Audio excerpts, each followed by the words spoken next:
Good evening, everyone. Welcome to The Reason We Learn and this edition of Dissident Dispatch. I'm your host, Deb Philman. I'm so glad you're here. If this is your first time to the channel, I hope you will consider subscribing. If you're interested in education, what's going on with it, how we got here, what we can maybe do about it, this is the place for you. So welcome.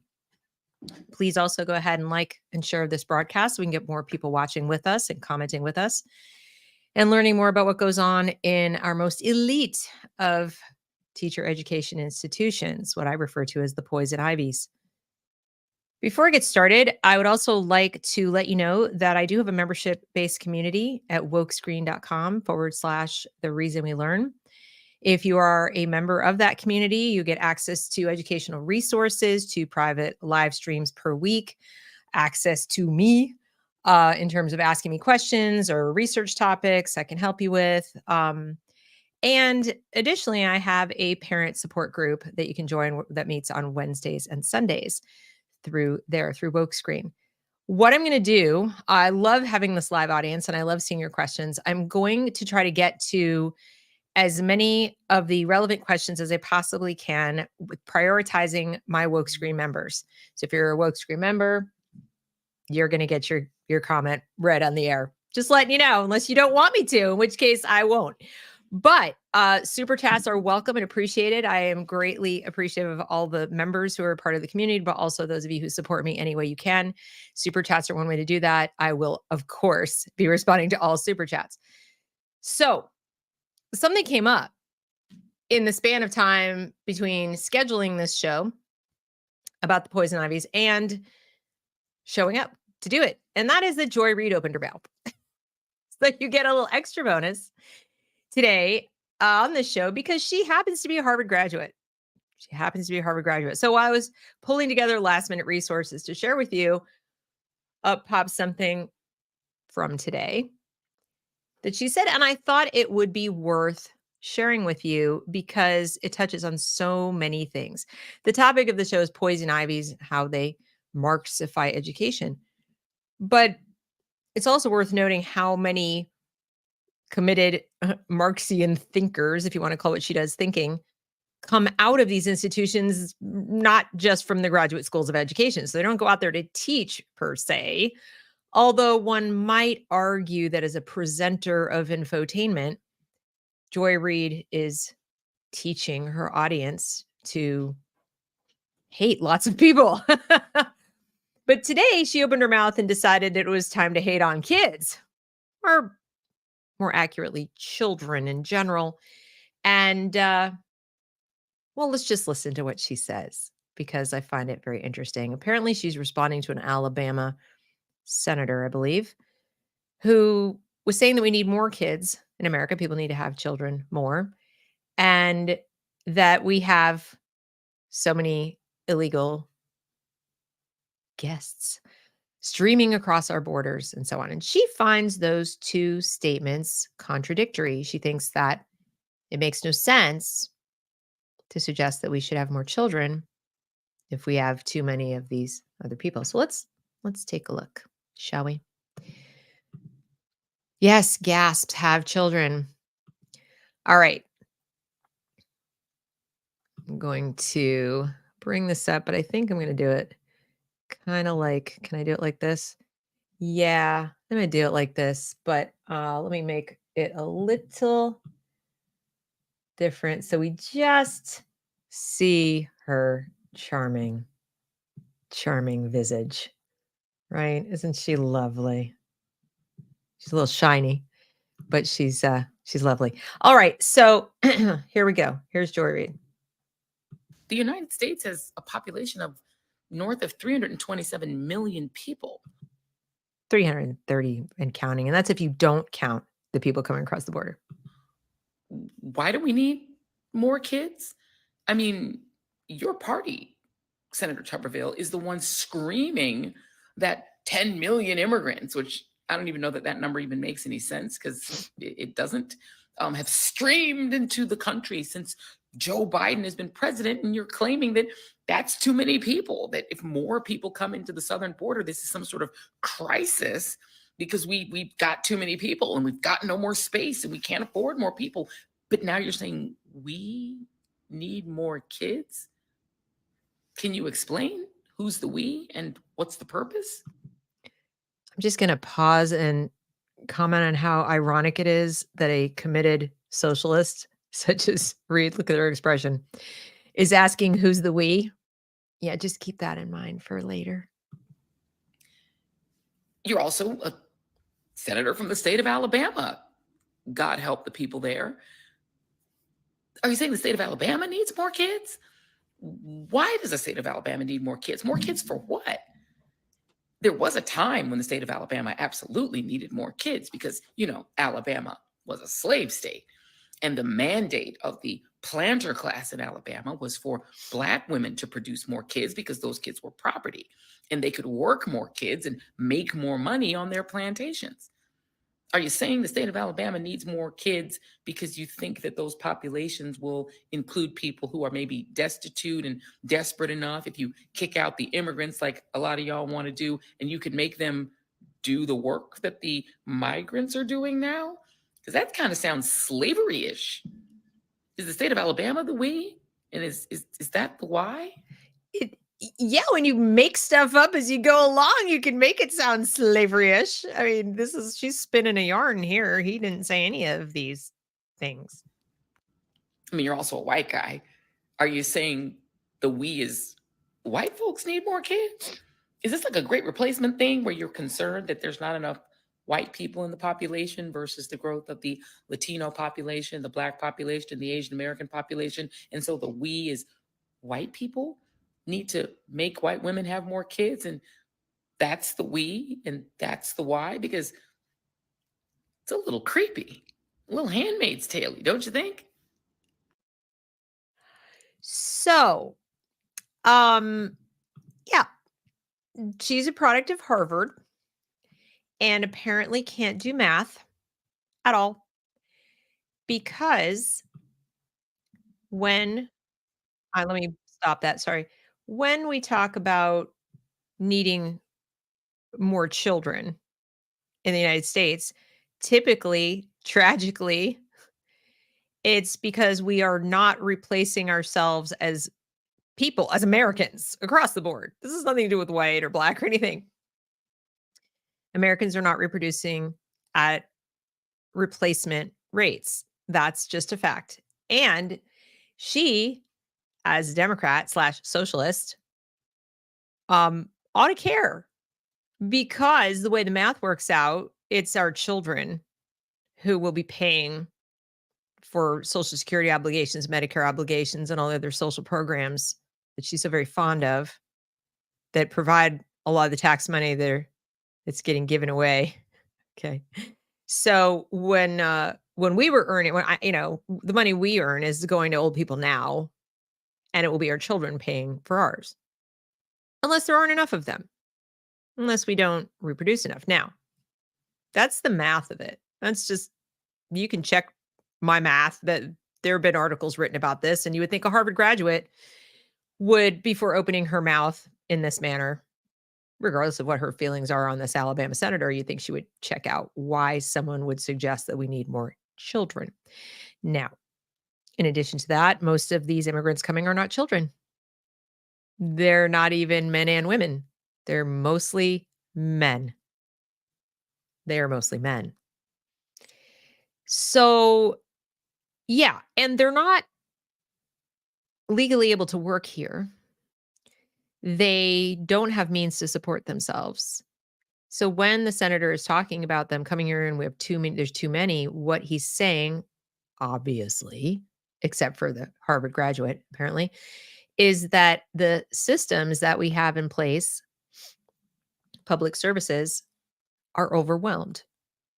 There's nowhere for them to live. So they have to go in hotels paid for by the US taxpayer, many of whom are barely scraping by on their own because of inflation and Joe Biden policies, aside from immigration policy. But a Harvard graduate didn't do any of that math. Apparently, he didn't even think about it. And instead, spun a yarn about him being a white guy from Alabama who apparently wants to have child slaves and make women be handmaidens or something. Yeah, that's what Harvard produces. And she didn't even go to the Graduate School of Education. So, just wanted to lay that out there. That just came up while I was prepping for the show because I thought, we should have a baseline for what an Ivy League institution produces. But we're here to talk about graduate schools of education, which are a little different in that, guess what? They're easier to get into. They are. I know because I went to one. I went to the University of Pennsylvania, and I like to think I'm a reasonably smart person. But let's face it, I would not have gotten into any of these 3 undergraduate colleges, Ivy League colleges. I got into a good college. But given just the sheer number of applicants in the early 80s to these Ivy League institutions, my chances, my SAT scores alone, were not going to get me into these as an undergrad. I also wouldn't have been accepted to Harvard Business School. I wouldn't have been accepted to Harvard Law School, even though my dad went there. Not likely. Competition alone would have been absolutely fierce.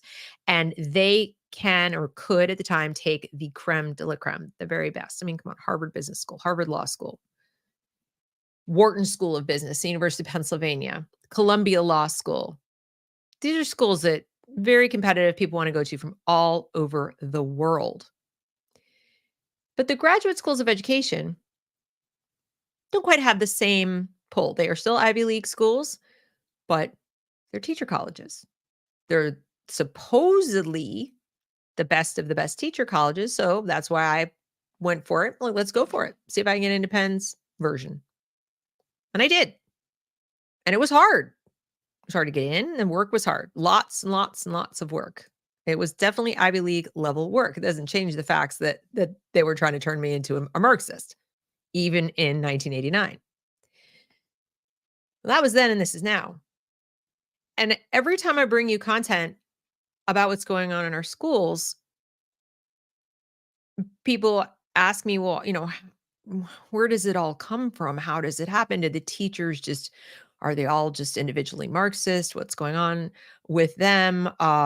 Who sets the curriculum? Who picks all of these things? Who decided all of this? These are the kinds of questions I get. Well, these 3 schools largely do it. That's why I picked them.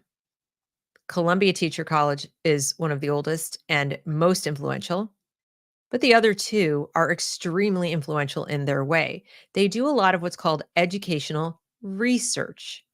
Now, I personally don't think the research they do should be mentally compared side by side with, let's say, scientific research, because they're experimenting on children in real time.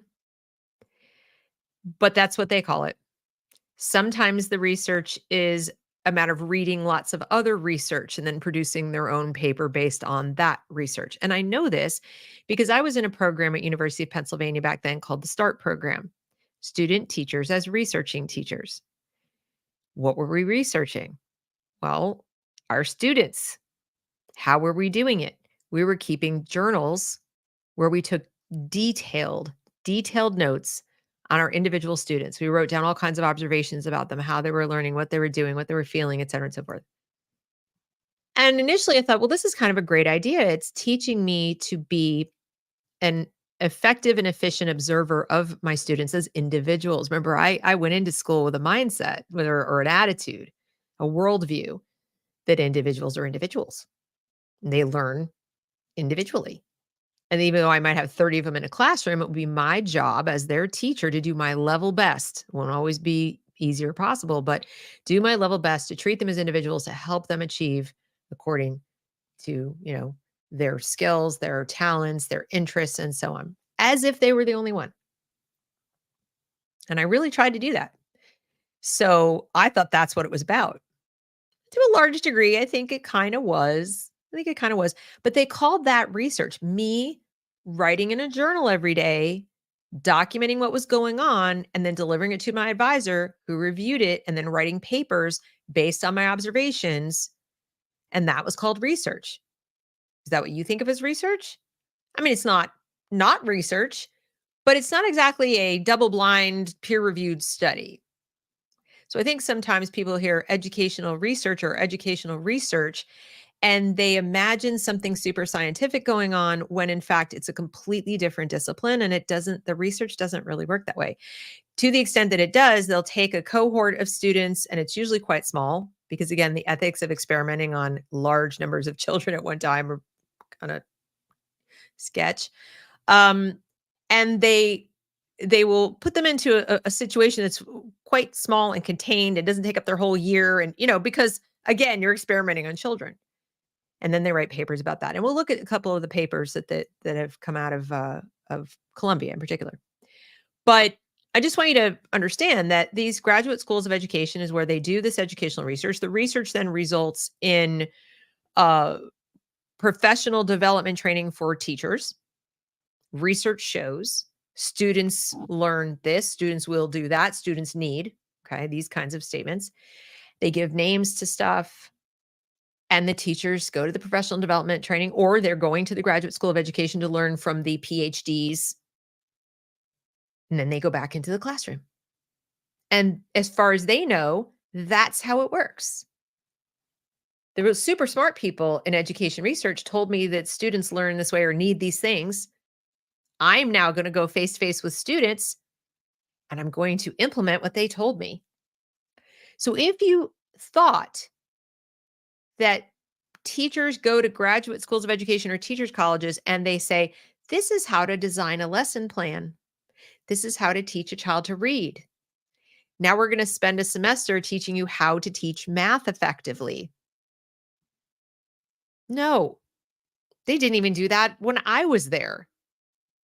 I did have a class about teaching math in the elementary grades. I did have a class about children's literature. I did have a class called School and Society in America, which I thought was going to be teaching me how to teach social studies. But no. And I thought, since I was in an elementary/middle school program, that I wasn't necessarily that I was already expected to be enough of a subject matter expert in the core subjects that teaching me how to teach would be sufficient because I know how to learn. So learning how to manage the classroom, how to design some kind of a lesson to achieve specific objectives, instructional design, I thought that would be part of it.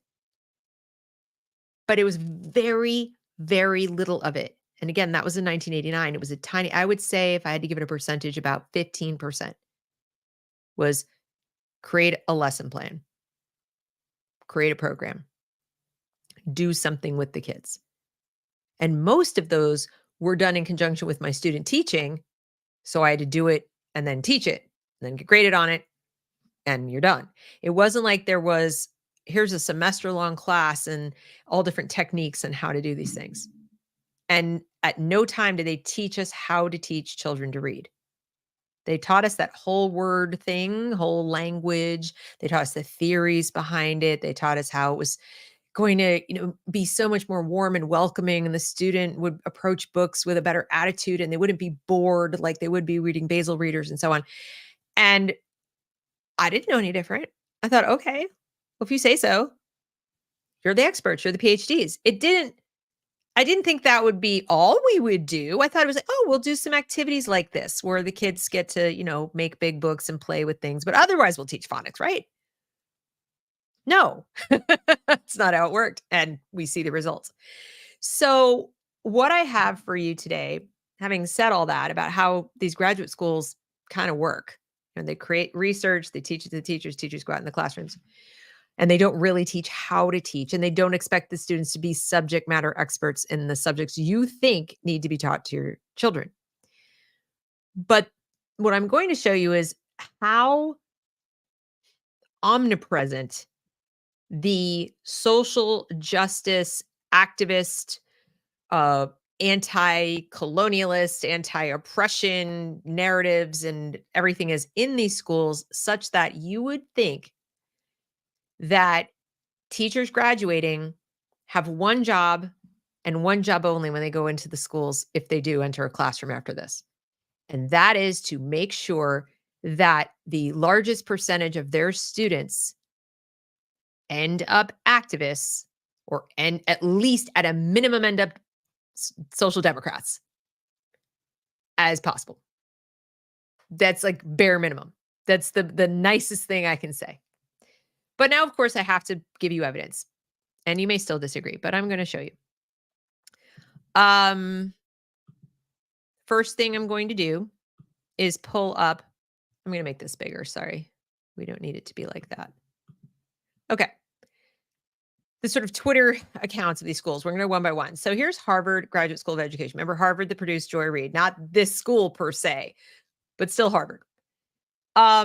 This is their official account.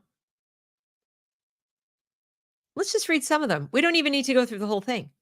What is the role of education in divisive times? Don't miss our expert faculty, Jennifer Cheatham, blah, blah, blah, blah, blah, blah, blah, blah, blah, discuss how educators can navigate a polarized climate and help bridge community divides. Would you expect to see that at Graduate School of Education as far as, forum? What is the role of education in divisive times? Now, what do you think the answer ought to be? Drop it in the chat. What do you think the answer ought to be to that question in a forum? What should they be discussing? I'm really curious because I have some theories of my own. So anyway, as you're thinking, we'll go through. They ask it again. Unlock insights into the impact of measurement and scoring in psychological studies. Join UVA assistant professor in the next blah, blah, blah seminar. Why program evaluators should lose sleep over measurement. A trip through the IRT looking glass. They should lose sleep over measurement. Okay. I wonder what they mean by impact of scoring.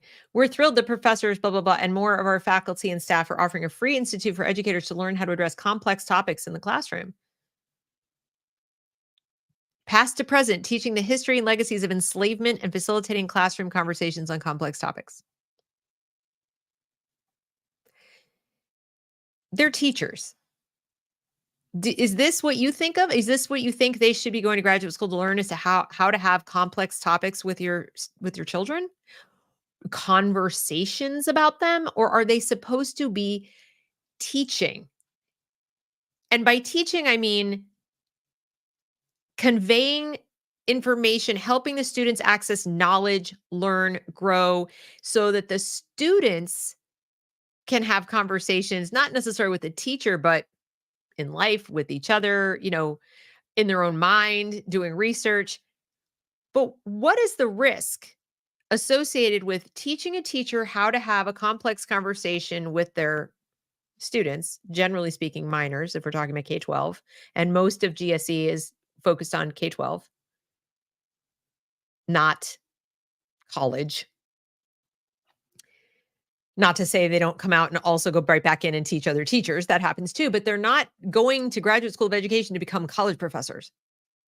They're going to the Graduate School of Education to become K-12 teachers. It even says right here, Free Institute for K-12 Teachers. How complex are these conversations? Remember, the vast majority of our students in K-12 cannot read proficiently. So it is possible, if not likely, that the entirety of everything they will learn about a complex topic is going to come out of the mouth of the teacher in these complex conversations, and not necessarily come out of a book that they read on their own. So I'm going to take a quick look at the chat since I asked you a direct question. Let's see. First of all, we've just got Stop the Ghastly Maneuvers says, my older sister went to Wharton. She had her undergrad at Wellesley in English. Smart, but not a genius. Okay. They're both good schools. I mean, difficult to get into. Wharton, I think, is quite difficult to get into, or at least it always was. So Sophia says, the role of education is providing base level knowledge, not to make activists.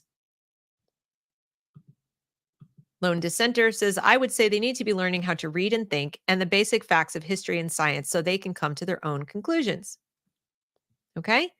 And it looks like, we have agreement. I agree with that.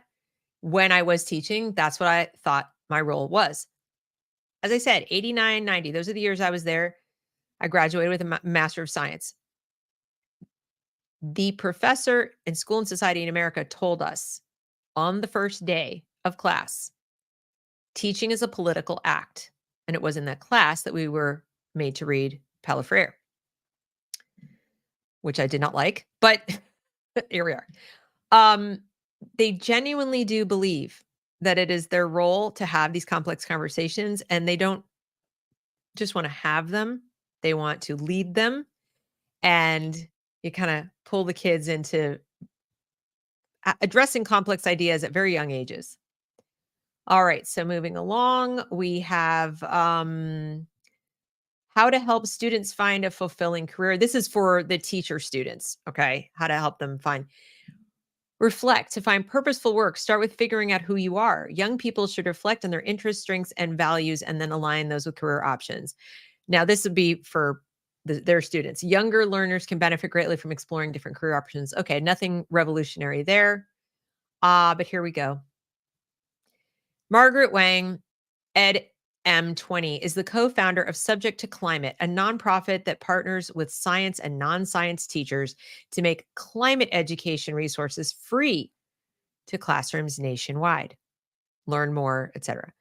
What I have noticed watching the Graduate School of Education mailer that they send me is they're most proud of their graduates, like Margaret, who go out and make content or curriculum or go to work for companies or nonprofits, NGOs that create curriculum or make curriculum for social justice to distribute to the teachers. So not even, here's our award-winning teacher who's hands-on in the classroom and helping kids read. This person was teacher of the year 3 years running because of our students' improvement. No. This teacher is creating content that's going to teach kids this important social justice topic that we want them to learn. Isn't it amazing? And they're now, doing this thing, and it's free. Is anything free, you guys? Really? Just another minute here. We're excited to share our book talk schedule for spring 2024. Learn more. So here's the book talks topics. We have restorative resistance in higher education. Is on the teaching the invisible race. You catching on? You catching on here? Oh, here we go. Here's another one. Join us on Zoom to discuss teaching a comprehensive Black history. Okay. Et cetera, et cetera, et cetera. We have that. Navigating literacy challenges, fostering love of reading. Thank goodness we're finally getting to some literacy. How to teach children to love reading. Yay. That's something really relevant, isn't it? But it took us a while to get there, didn't it? And so on. And it just kind of goes on. The power of healing centered engagement, uplift and support families. We talk about healing. There's a lot of that. Promoting powerful ethical engagement with normative case studies. Lord knows whatever that is. So it just goes on. All right. Moving along. I want you to listen to what a professor at the Graduate School of Education at Harvard has to say about students and civics. So the role of the teacher and what they've observed about young students. I think that it's exciting that students are, I think, at all levels, fairly fired up in ways that we have not seen in a while, right?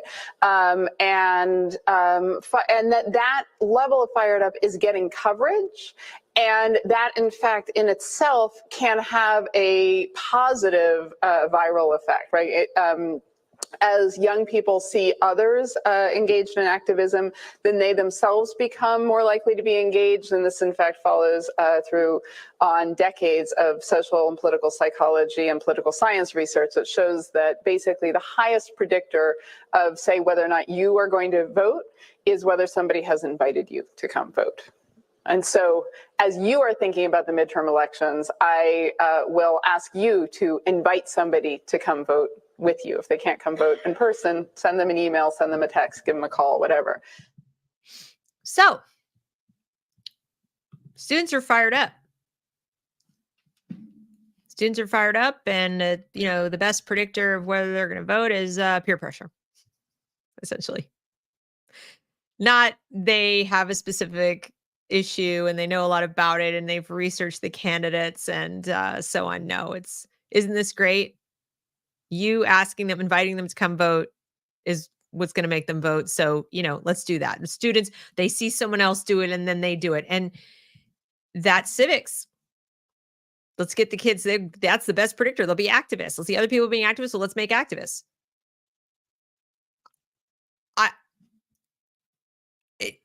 It's repackaged peer pressure. So are you surprised? Does that surprise you at all? Doesn't really surprise me, but thought I'd show it to you anyway. Okay, moving on to their homepage. K-12 education in polarized times. Bam. How educators can navigate divisions while sustaining education's mission. Why is this a topic? Why do these teacher educators, and then is it any one of the teachers do too, decide that it is somehow in their purview to deal with this at all? Remember, the vast majority of them are going to come out and go work in public schools. The vast majority. In fact, at least at Penn, the program was in conjunction with the certification program. So you were literally licensed when you finished. So I don't know about theirs, but it's pretty likely. Why do they believe that this is their purview unless they see themselves as political activists to begin with? My main goal in doing this show is to drive home the point that the schools of education are not about teaching teachers to teach subjects, except climate science, apparently. Except it's not even climate science. It's climate change activism. You're not going to teach a kindergartner climate science. I think Adrian could attest to that. So then we have, degree programs, the different things that they can do, professional development. Just look at the language. Transformative, effective, powerful learning for educators and organizations. This is their professional development stuff. That's something else to remember. All of these Ivies have relationships with school districts, not just in their immediate geographic region, but all over the country, because they deliver things online as well. But they give extra special attention to those people that are local for the obvious reason that they can go to them. They can use their students for research projects, right? Penn is famous for that. Famous for using students for their research projects in the local school districts. I think if Alexis is around, she could attest to that. She's in Pennsylvania and Haverford. So explore the benefits of professional development for your group. Learn about professional development for early childhood professionals, K-12, and higher education. They do it all. Now you might be wondering, well, what do they have? Browse programs, early childhood, the science of early learning and adversity. Culturally responsive literature instruction. These are just the early childhood ones. Just the early childhood ones. K-12. We have a certificate in advanced learning. It's teaching students to ask their own questions, best practices in the question formulation technique. Okay, don't you think you need to have background knowledge to ask good questions? Best practices in the question formulation technique. That's advanced stuff, generally targeted at people who already have enough knowledge that they want to ask better questions. That's how science gets done, right? You're talking about K-12. This smacks of Freire. Like, ask a lot of generative questions. Yes, that's what we do. That's the formulation technique. Universal design for learning, explore. Develop a deeper understanding of universal design for learning and gain the knowledge and confidence to design learning environments, increase access to engaging, meaningful learning experience for all students, etc. And then they have higher education. But I'm sort of curious what culturally responsive literature instruction is like. Literacy coaches, reading specialists, program details. And then they have lectures, summaries, job embedded practices, learning goals. How language is used to portray culture, what cultural assumptions are embedded in children's literature. Build space to include student discussion of culture in literacy instruction. These are little kids, early childhood. We're going to build space to include student discussion of culture while they're just at the beginning of learning to read. Okay. Good talk. So it might seem like I'm being super, super nitpicky here, but I have a point, and that is that it doesn't matter at what level or what they're doing, or it's a program for the teacher, the preschool, that infused in all of it, like everywhere you look, is the presumption that the most important thing for children in America to learn is about identity, is about activism or pop culture, but not culture like art. Look, more like you're Black and you're Hispanic and you're white and that's what this means. And let's have a talk about it. Let's formulate questions about it, even though you don't really know much of anything except these external things. Oh, P.S. We'll get around to reading maybe while we're doing this. So here we're looking at anti-oppressive social studies for elementary school. The challenges of teaching uncomfortable narratives in class and how educators can lean in. Hate that expression. This falls under diversity, equity, inclusion, moral, civic, and ethical education, and teachers and teaching.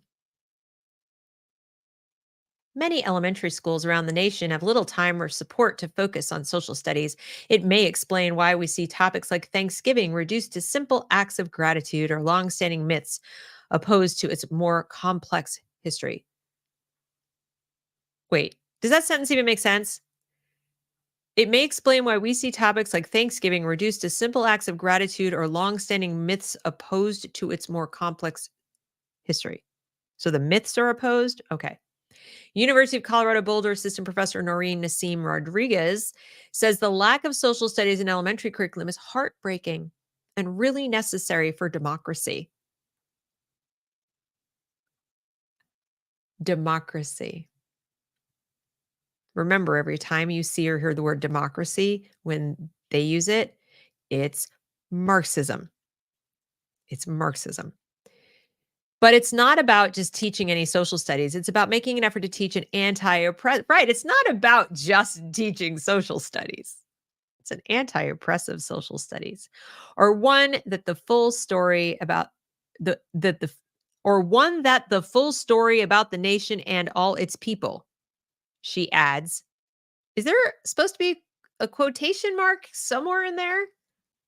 You getting the picture that the people can't even write on their own materials at the Ivy League? When we think about anti-oppressive social studies, we're really thinking about ways to bring those who have been marginalized for so long to the center. Elementary school.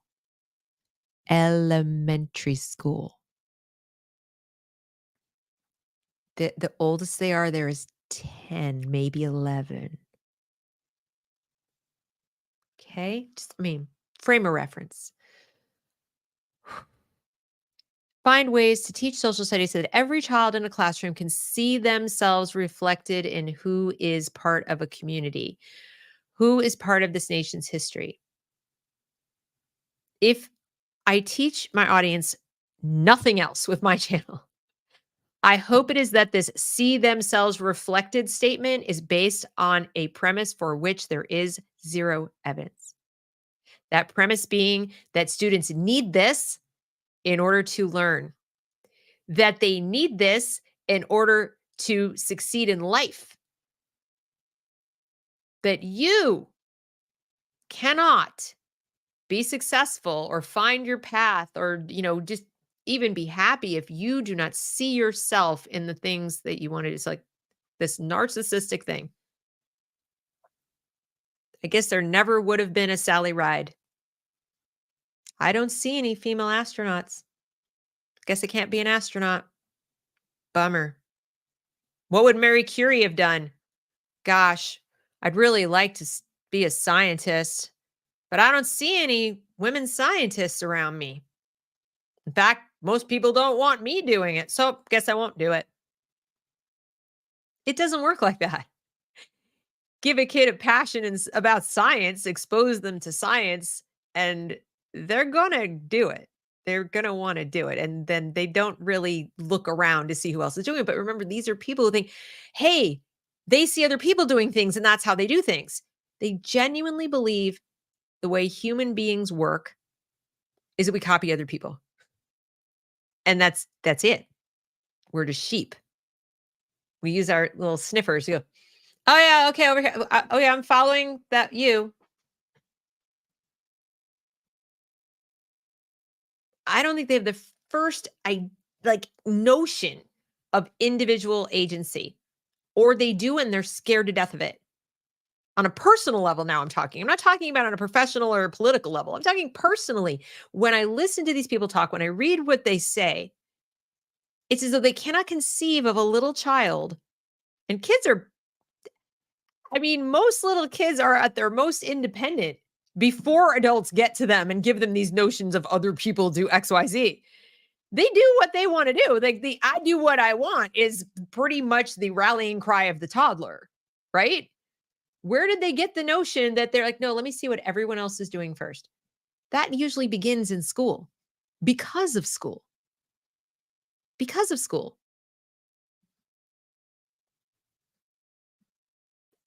Just please internalize that this claim is false. I meet so many parents who, upon hearing this, said, well, of course it must be true. They said so. The educators told me that my child needs to see him or herself in the literature, in the lesson plan, in the word problem, in the cursive lesson. Oh, I can't see Black people in the cursive lesson. Can't learn cursive. I don't see myself in the science lesson. Guess I'm not learning about, gravity today. That's ridiculous. Completely ridiculous. To see yourself is to see humans, human beings. See yourself as a human being. Boom. Look at all the human beings doing human being things. You see yourself? Yes, I do. Thank you. Moving on. And it isn't just about the great things that have happened in this nation, but really engaging with some of that complexity in ways that are appropriate for young children, she says. Here's the second false premise you see all the time, that history is and has always been only taught from the perspective of, yay, we're awesome and everything we ever did was fantastic. All the time. We never did anything wrong. It was all good and fabulous. Oh, slavery? Yeah, they liked it. Completely ridiculous. And I have proof. In fact, hold please.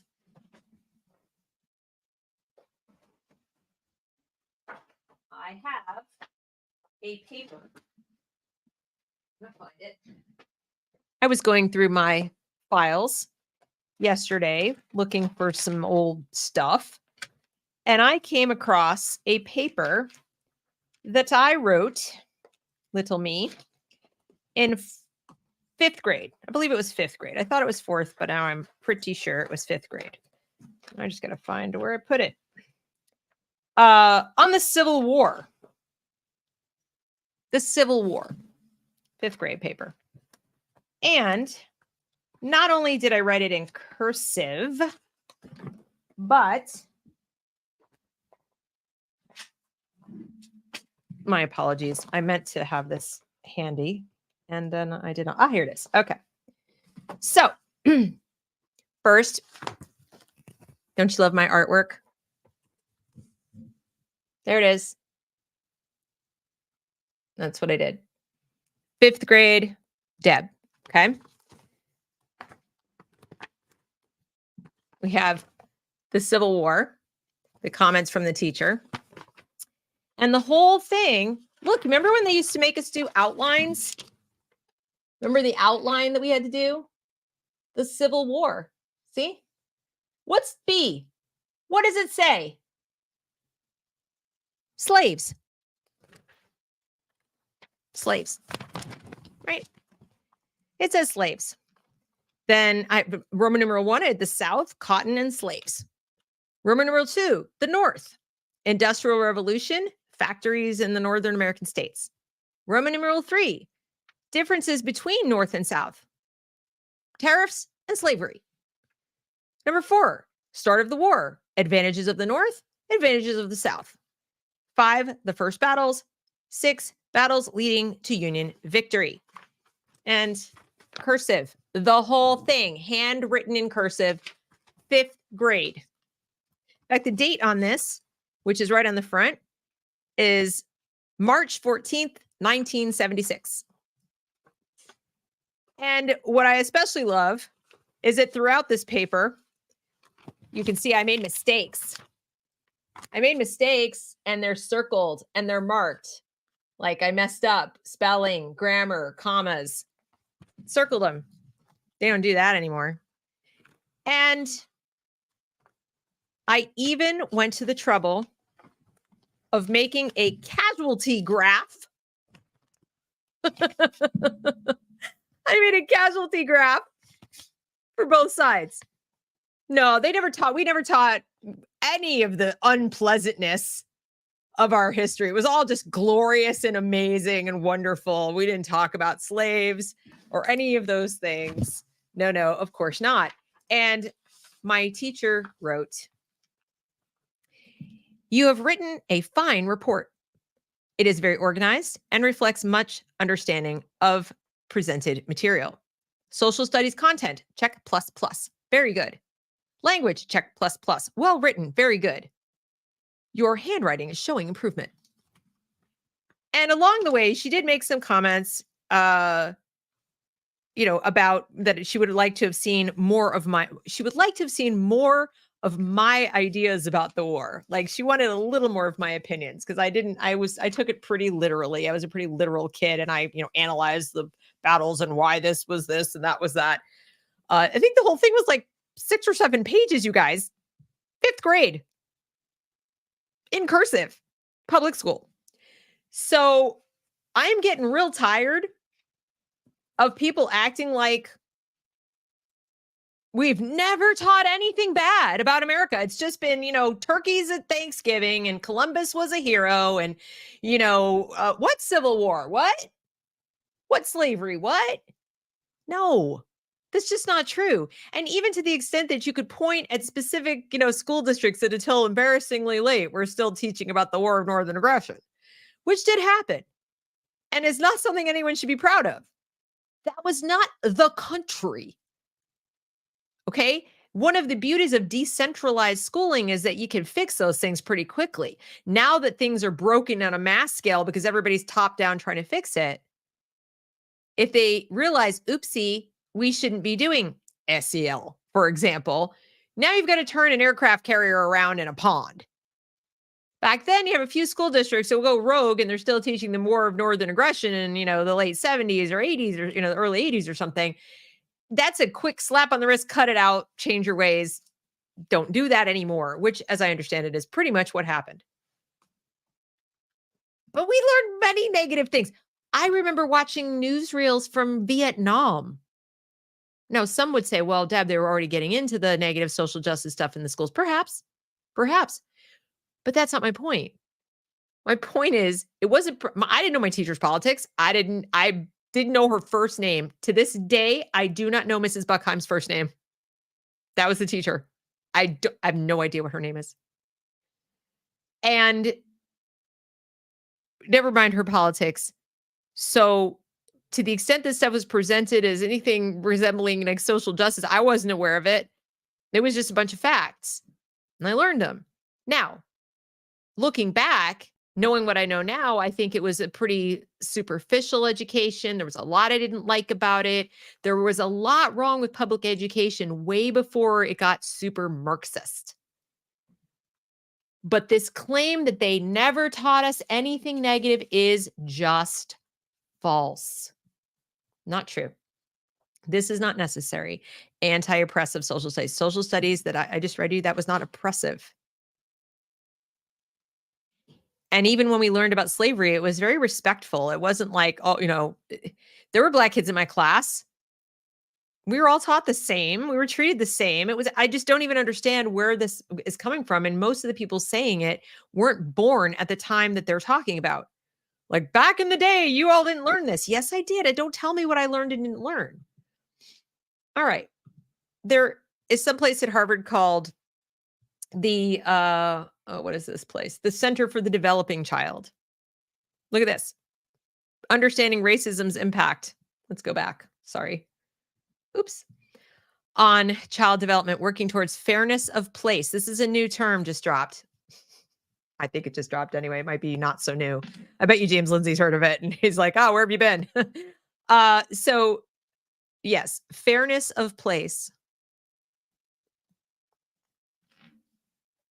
Our panel of experts across various fields bring their latest research exploring how racism gets under the skin to impact children's development, as well as contributes to unequal access to opportunity in the places where children live, grow, play, and learn. Together, we strategize on solutions that promote healthy child development and work to dismantle systemic barriers. So, how many different premises are baked in there? That racism does get under the skin and that it contributes to unequal access. That's racism that does that. But remember, in Marxism, any inequality equals the ism, equals the oppression. So if somebody has unequal access for any number of reasons, well, that's racism for sure. That's oppression. No other cause. So as the title says, how do they Marxify education? This is how. They just bake the critical theory in it's so deeply in there, you couldn't pull it out if you tried. The people saying, well, we're going to choose where I'm going to take a voucher. I'm going to go to this other school over here. Well, if the teachers all come out of this pipeline, you think they're going to be any different? They're coming out of the same pipeline. Here's another one. The Brain Architects podcast, a new lens on poverty, working towards fairness of place in the United States. Fairness of place. Again, in the fall of 2023, we kicked off our 3-part Place Matters webinar series with our first installment, A New Lens on Poverty, working towards fairness of place in the United States. I'm telling you, they keep coming at this in order to force us into living situations where we lose choice about where we're going to live and how many people live with us and so forth and so on for this so-called fairness of place. They want the suburbs gone so badly. They want single family homes gone so badly. They're creating these whole terms, fairness of place. The fact that I live in a house and somebody else lives in an apartment is unfair by default. A child growing up in the apartment complex 3 blocks away, even though it's really nice, it's lovely over there, they probably think is unfair because their rooms are smaller. They don't have to, never mind the work it took us to get here. Never mind that we didn't buy this house. We were both in our, early 50s. Never mind that. All the years I spent living in a studio apartment, saving money, the fact that I didn't get my first house till 36 in the first place, et cetera. No. You have, they don't. It's unfair. Innovative ways to address child poverty, improve health equity. And health equity is going to be big. So keep your eyes and ears open because why is a graduate school of education talking about health equity? Wouldn't that be in a medical school? No, the schools are about to become medical facilities. And here we have, now we're going to blend multiple things. We're going to blend the fairness of place with the health equity with climate. And we're still in the Center of the Developing Child at the Graduate School of Education. Harvard Graduate School of Education's Ask With Education Forum is bringing together early childhood and health experts, including yada yada, for a conversation on the impacts of environmental change on early childhood development.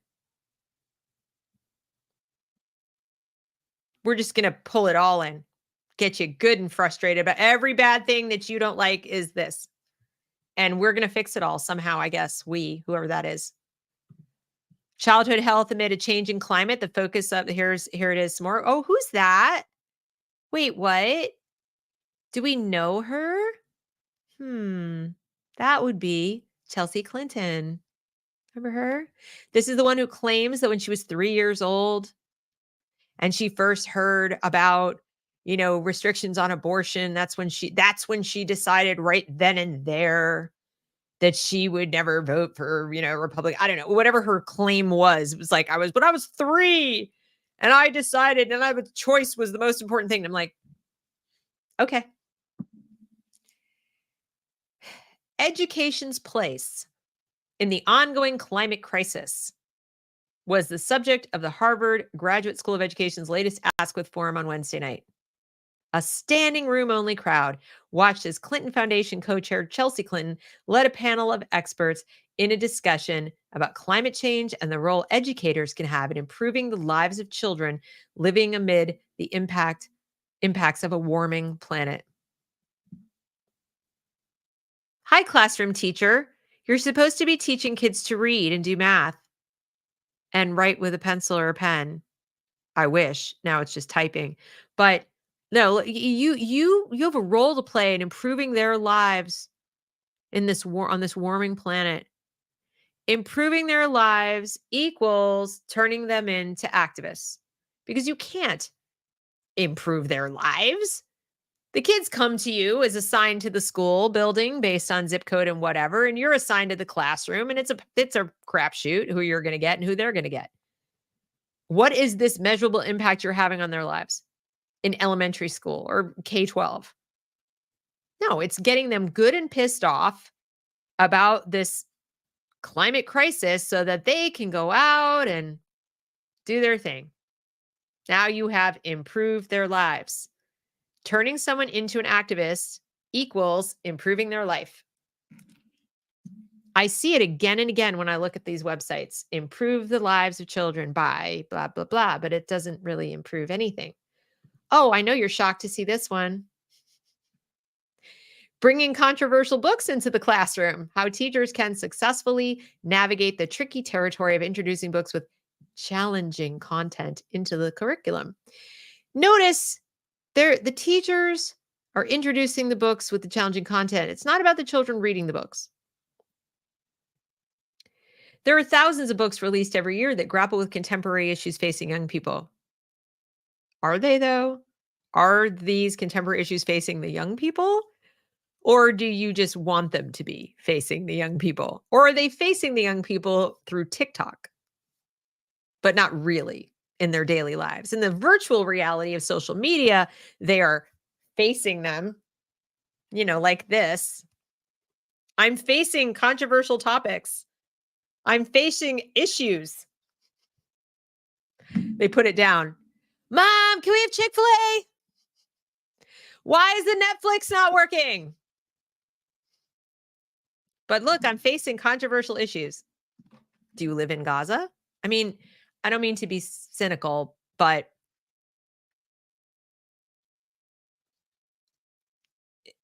there are some children who face controversial things in their daily life, in their home, in their neighborhood. That is true. It is not most of them.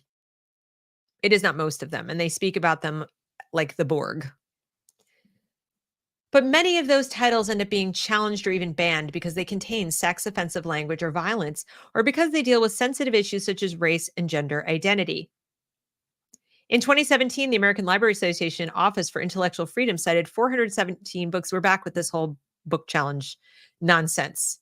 Though it might seem easier to keep challenged books out of your curriculum altogether, Boston University Assistant Professor Christina Dobbs and Harvard Graduate School of Education Senior Lecturer Pamela Mason encourage educators to embrace them in their lesson plans. So if you were of the belief that Moms for Liberty and people like me and so forth wanting these books out of the K-12 schools or out of the K-12 library was because we were under the impression the kids were reading them for themselves. No, we're not stupid. We read the literacy statistics. We know it's very unlikely the student is walking into the library and saying, "Ooh, I definitely read the book," except for all the worst reasons. "Oh, I heard this book has stuff on page 12. Check it." Okay. But no, the teachers are going at the direction of their professional development educators and the school library journal and the American Library Association and TikTok teachers and all the things, and grabbing the books from the library, bringing them into the lesson plans that they make, and either reading them to the kids, making lessons around passages from the books, assigning them things. So every time you hear somebody say, "Well, then don't have your kid read the book. If you don't like the book, don't have your kid read me." What if I don't have a choice? What if the teacher is just presenting it? What if the teacher's saying, "You all have to pick one of these 10 books?" Because that's usually how it happens. They bring the books in, they put it in a classroom library. If they've been removed from the school library, they buy them themselves or they get them donated. They put them in the classroom library. And I believe only Florida disallowed that. And your book report, your assignment, your reading is you have to pick one of these 10 books. Go. That's how they do it.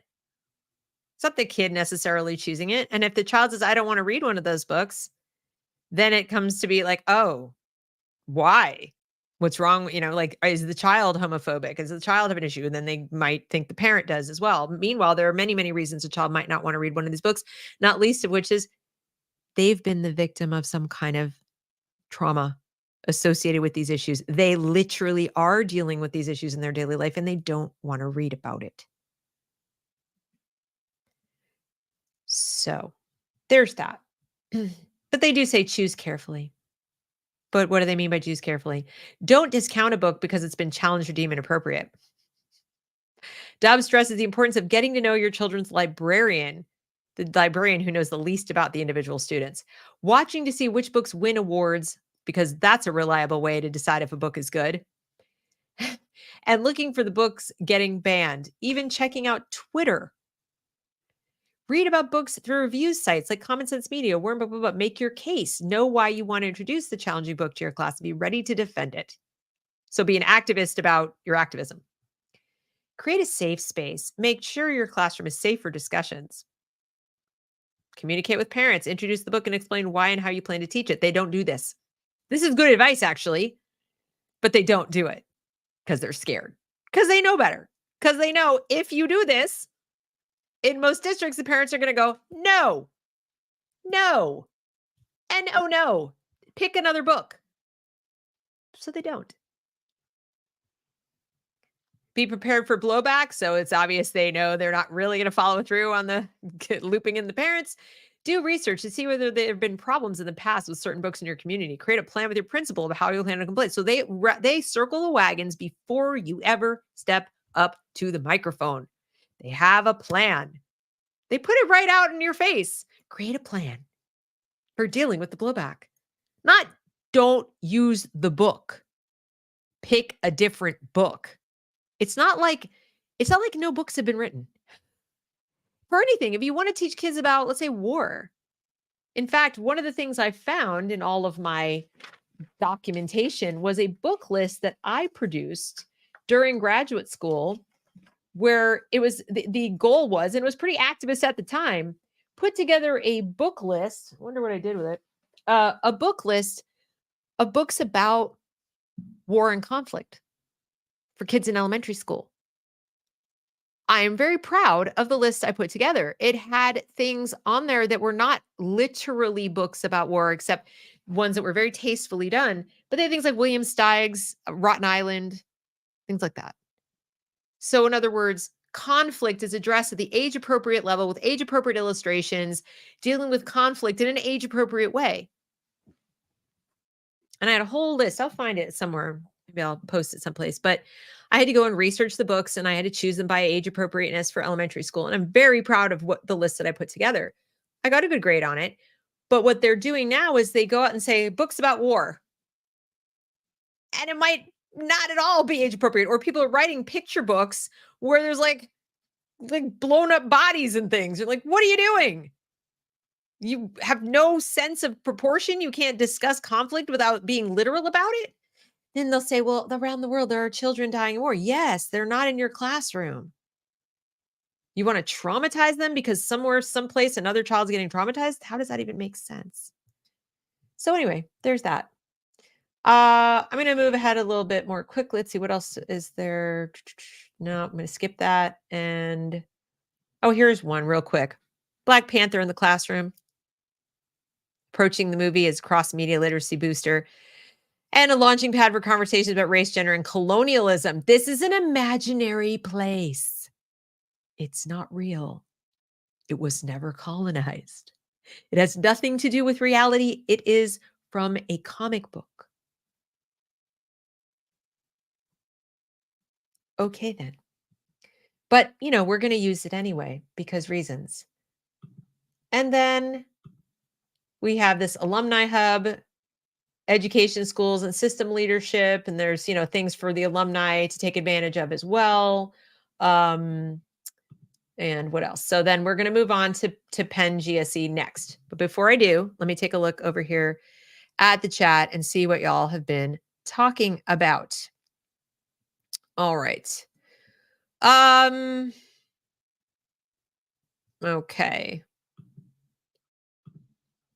Ego Brain says, my new favorite comment I've seen lately that I agree with is that if something is free, you're the product. Very astute point. Yes. And then Sarah Sophia says, indeed, I'd love to know what they teach about climate science. I bet it's nothing about science. I would love to know as well. But from what I've seen, I have a student in a private school and he's in a debate program. Everything about climate change in this is pro New Deal, literally everything. I think I've shared with you the, Adrian, anyway, the Google Docs that show the evidence so-called, but that it's all pro Green New Deal. There is no rebuttal. The child who wins is the one who chooses from the evidence to make the best case. They're like using the children to figure out what will appeal to children. But there is no rebuttal at all. Rebecca says, get them early before they start thinking for themselves. That's exactly the point. And I've heard some teachers say, you've got to, especially with the gender stuff, we got to get them in middle school because that's when they're forming their identity. They'll say it out loud. They don't try to hide it, you guys. In these graduate schools, they aren't even attempting to hide it from you, in part because they don't think you're looking, but also in part because they live in a bubble and they just can't conceive of anyone disagreeing with them who isn't Satan. The fact that we sit here and analyze their stuff and find fault with it, they would find bizarre. Like, why? How can you be such bad people? I'm sure that's what they think. I despise that see themselves reflected statements. So do I. Cannot stand it. If I had to see myself in climate science, Savia says, to be a climate scientist, I wouldn't be here because there is no one exactly like me. Exactly. See the whole truth says cursive would have been easier for me without the new pens. The new pens makes smooth what ballpoints never were for me. That's funny. I actually, you're going to laugh, but I didn't like writing with pencil as a kid. It was smeary and, I did okay with it, but I thought it was messy. I loved a fountain pen. Loved fountain pens. I wrote with fountain pens all the way through middle school and middle school, high school, and college. My favorite pens are fountain pens. I know I'm weird, but I did. And then see the whole truth says, were we supposed to know their first names? I thought it was a secret society thing. Yeah, I think we thought our teachers were, we're in a secret society. If we saw them outside of school, it was like, what are you doing here? I thought you lived in the closet at the building. Ego Brain says they probably have full-time teens working around the clock trying to stay ahead of James Lindsay. I don't doubt it. Let's see, moving along. Let's see. Art photographer Lindsay says, what a weird phrase, fairness of place, dystopian language. I agree. Every time you see one of these new phrases, stop and just pause and digest. What are they really saying here? Fairness of place. What is this meant to cover up or euphemize? And I can't shake the feeling it's going to be housing as a human right, or some kind of push towards those 15-minute cities, or the idea that suburbs are racist, that any kind of housing inequality is de facto racism. It's evidence of racism. It's evidence of unfairness. Have you guys seen Dr. Zhivago, the movie? Somebody posted this scene the other day, and I had already thought of it, but somebody actually took the time to post it.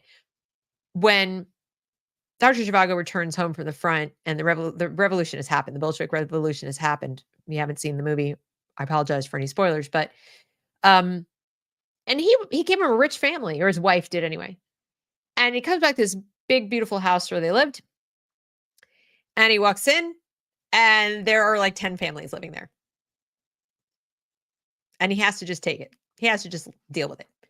And the comrade, community, something person, whatever her name is, she says, there was room for 10 families in this home before the war. And all he can do is say, much better use of space. Like he can't challenge it or he will be disappeared. And everybody knows it. And his wife is like, and he says, what's wrong? What's wrong? And she says, you are. Meaning the fact that he's asking all these questions, like, who are these people and what's going on? And they're looking at him like, how dare you question the fact that we've moved all these strangers into your home? And we've already seen, haven't we, in the news, the first couple in the Boston area has volunteered to share their home with some of the migrants. And they're getting all kinds of approbation and TV time and everything. So what's the message there? The rest of us who don't do it are what? Selfish? Unfair? I think fairness of place is going to try, they're going to try to use that for something to do with this housing and the unhoused persons. Just an average man says health equity is being pushed because they realize they can declare medical health emergencies. Remember the lockdowns. Yes, absolutely. And then they can declare that anyone being able to weather that storm better than others has something that is oppressive or unfair. Yes, ego brain. There is an endless amount of books out there. They have to choose. These one says a lot. I totally agree. Make your case. Don't give up. Defend the book. Don't remove it. Don't be responsive to parents. Don't listen to what they have to say about their own children. Ignore that. Have a plan. Work with your principal. And See the Whole Truth says you can't have a discussion of climate science unless you agree to exclude the biggest factor. You can't, there's so many things you can't do. Let's see. And Rodney says, Joy Reid is a Harvard graduate. I was under the impression you had to be bright to even get into Harvard. This dumpster fire of a dumbass graduated Harvard. Ha ha ha. That's why I started the show with that, was to let you know that if that's Harvard College, that was the Graduate School of Education. So now we're moving on to my alma mater, Penn GSC. Hi, we're the Penn Graduate School of Education. Yes, you must be high. I'm kidding. So Philadelphia, this is a community school, shows us around her office. This is her office, and she's showing us around. To engage Philadelphia teens in discussions on the root cause of mass incarceration and injustice in the criminal justice system, the Youth United Against Incarceration Symposium was held at Penn GSC. They do this all the time. They bring students in the Philadelphia area into Graduate School of Education to hear these wonderful speakers that are paid for by Graduate School of Education money, grants, and so forth. They bring them there, and then they bring the students in. Do you think the parents have any say in this, or know this is going on, or know that their school is in this partnership with Penn? And some of the school districts pay Penn for the privilege of being in this partnership to then learn about these things. The public schools. Youth United Against Incarceration Symposium. Is there another option? Could I maybe be for the incarceration of some people? Or are we against incarceration, period? Are we just pretty much against it for everybody? That'd be an interesting question to ask. Do you think the students have the opportunity to ask that question? I'm going to go with no. Let's see. A recent Washington Post article about the school bus crisis and its impact on attendance at schools features Penn GSC professor Michael Gottfried, a leading expert in chronic absenteeism. So, as I said at the outset, the people involved in these graduate schools have a lot of influence on public policy, on discussions around public policy, school policy, education, everything from absenteeism to hiring practices to you name it. These schools, these Ivy League schools, they are private schools, by the way, or supposed to be. Now, we all know they get government grants here and there, and they're getting money from public school districts, which is taxpayer money diverted to these private institutions. They're obviously subsidized with student loan money from the federal government, but they're ostensibly private. They have ginormous endowments. But they get a seat at the table before you do. Instead of you, they get a seat at the table about these things. Do you think they're going to go ask parents about why kids are absent or about busing issues and problems? And remember, busing came into being to forcibly desegregate schools. And we might say, well, segregation was wrong. Yes, it was wrong. Legalized segregation was wrong. Busing was forcing the desegregation. It's a very different issue. It's very expensive. It takes kids far away from their homes. It puts them in environments where they don't necessarily feel comfortable. And it's not just because of race, but it's because they don't live there. So it's a distance to go. It's not in their community. They can't walk to school. They don't really feel like it's part of where they live. But no, we're not having that conversation. We're going to just talk about the school bus crisis. There aren't enough buses. They don't show up on time, etc. All right. Let's see what else we can find here. Students are calling AI the new Wild West. At Penn GSC, a Penn GSC study highlighted the rapid adoption of AI tools among students, urging faculty to provide guidance and to embrace the potential of these technologies in academia. Embrace the potential. Now, I do agree we need some guidance and governance about how they should be used, but embrace? I don't know. Oh, wait, what's this? As part of a week-long trip to China. Ding, ding, ding, ding, ding. Dean Catherine Strunk met alumni across Beijing, Shanghai, and Hangzhou, exploring ways to expand Penn GSC's global partnerships.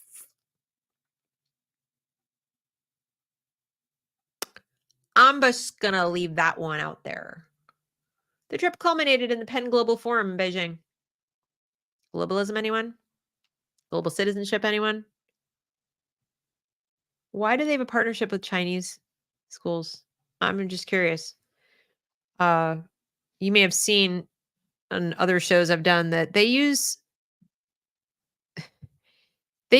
wearables in China on children to gather sentiment data, to gather heart rhythms and biometric data. Why are they, what are they doing? Oh, health equity. Wait, what? Okay, then. Penn GSC's tips on helping future student athletes navigate the current recruiting climate. The recruiting climate, you mean how important it is to be a man pretending to be a woman so you can actually play on a varsity team because you're not good enough to be on the men's team? Is that what we mean by recruiting climate? No, I'm just kind of joking a little bit, sort of, not really, because remember, it was Penn's swim team that had Leah Thomas. Let's see. What else is on here? 2024 Ed Scholar Public Influence Rankings. Rankings of scholars who most influenced educational practice and policy. Interesting. What do we have here? This is the 9 Penn professors, 8 of them Penn GSC researchers, 8 of them who were named in Education Week's 2024 Edu Scholar Public Influence Rankings. These people, they have enormous power in how education works in America. So every time you think like unions, yeah, they're bad. I'm not trying to downplay how bad the unions are, okay? Please spare a moment for these charming individuals, okay? And that's just one graduate school. Just the one. All right. And here we go. Penn GSC Assistant Professor Damani White Lewis, who's evidence-based, recommendations have been incorporated by many universities into their hiring guidelines.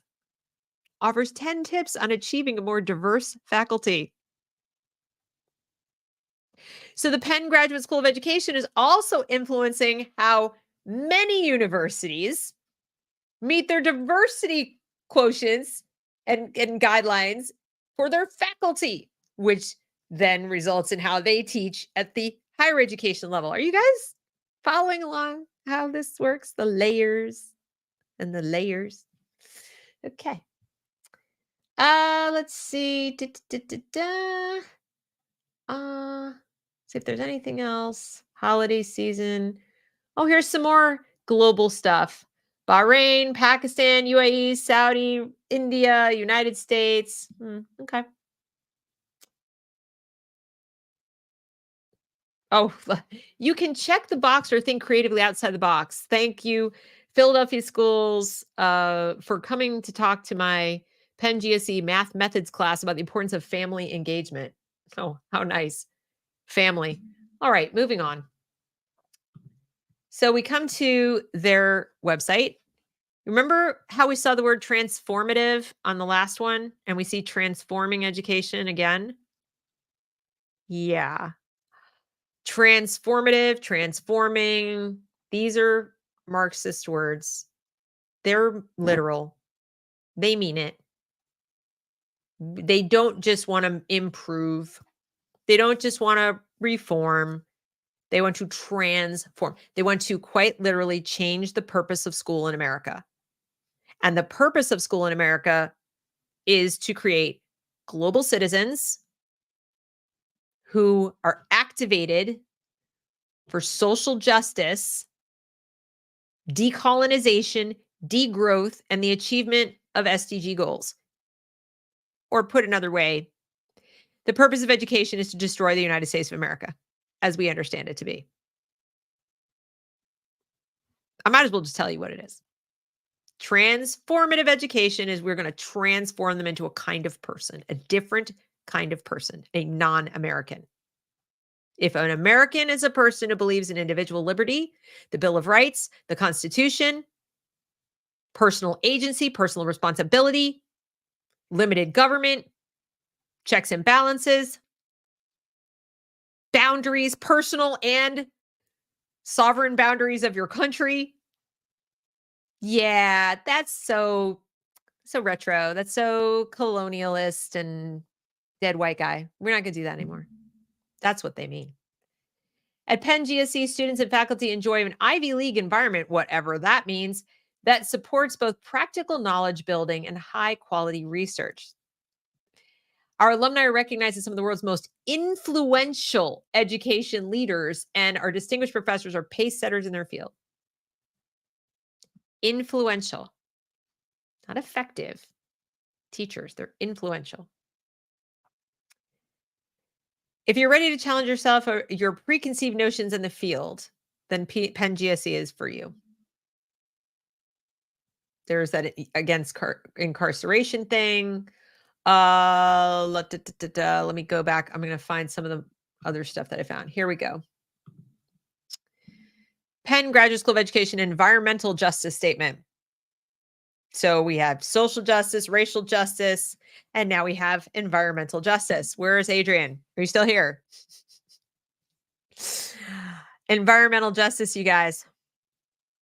This 2022, responding to the climate emergency and the looming biodiversity crisis requires immediate action. This is a teacher education school. Immediate action on and sustained commitment to environmental justice issues. It is imperative that climate action and stewardship of nature is integrated into all disciplines, and current and future generations are empowered with the knowledge necessary to inform choices and solutions. How about learning some biology, physics, geology, just basic weather, earth science? How about that? What a cumulus cloud is. I don't know. You know, by the end of 6th grade, I knew all my clouds. I still know them. Yeah, this is not good. Connect to all stages of learning. Education is a deeply social, cultural, political, and moral activity. It's graduated from just a political activity. Now it's a cultural and moral activity and a social activity too. As it is addressing the climate crisis as a school that works at all levels of education, both formal and informal, in traditional and alternative settings and across disciplines. So again, with the school choice thing, their teachers, their educators, their pedagogy, their policies, their influencers, their influential everything influence all of that too. So the vetting you have to do of a specific school that it doesn't buy into this junk is very real. Don't go, oh, it's a micro school. It's great. It's a charter school. I'm sure it's fine. It's a classical charter school. I'm sure it's super. No. They are out there trying to get policy, prescriptions, requirements, regulations. They're influencing, they're pushing, they're nudging, they're teaching teachers so that there's no educational environment where it's not going to be touched by this crisis mindset. Penn GSC is uniquely positioned to advance environmental justice and contribute to the growth and well-being of people and the planet. Except you want degrowth. Inform all disciplines, elevate justice, inspire leadership. We must move beyond best practices. Forget those best practices. We got to get past it. You guys have not even approached best practices.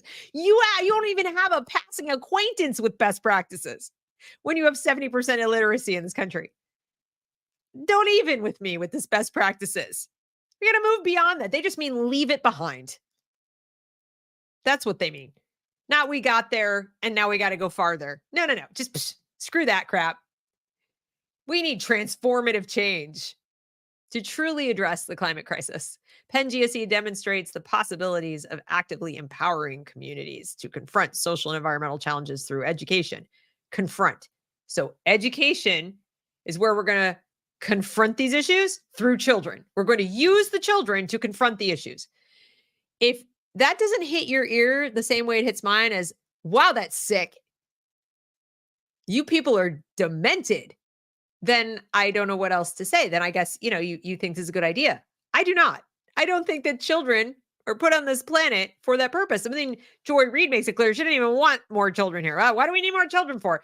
Well, apparently at GSC and Harvard, they think you need them to do your activism for you. So you should be glad that people have babies that you can steal from them and brainwash.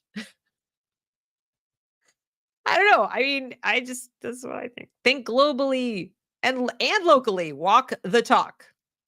As we find pathways for students, faculty, and staff to connect to climate and nature, GSC is also committed to ensuring that the ethics of climate action and respect for nature are reflected in its daily operations. We're carbon neutral by 2042. How about respect for the children? How about respect for the parents? How about respect for their environment and their family? No, can't have that. I don't know why this is here. This is not what I meant to be showing. My apologies. All right. I wanted to show you research centers and project initiatives because we talked about research, right? So let me pull up research centers. Where is it? And project initiatives. Okay. Oh my. Look what we have. Alliance for Higher Education and Democracy. Fostering open, equitable, and democratic societies through higher education. Let's just put it all out there. Let's just put it out there. More democratic, more communist is what that means. Through higher education. How can we indoctrinate more? Catalyst, a center for global education. Okay, then. Center of Professional Collaboratory for Teacher Education, Coalition for Educational Equity, Innovative Resources, Research-Based Training and Technical Assistance, blah, blah, blah, blah, blah. Mid-Atlantic to Pennsylvania. Community-Based Math Project. Consortium for Public Policy and Education. Ethnography and Education. And so on. This just goes on and on. Oh, look, literacy. How nice of you to join the chat. Okay.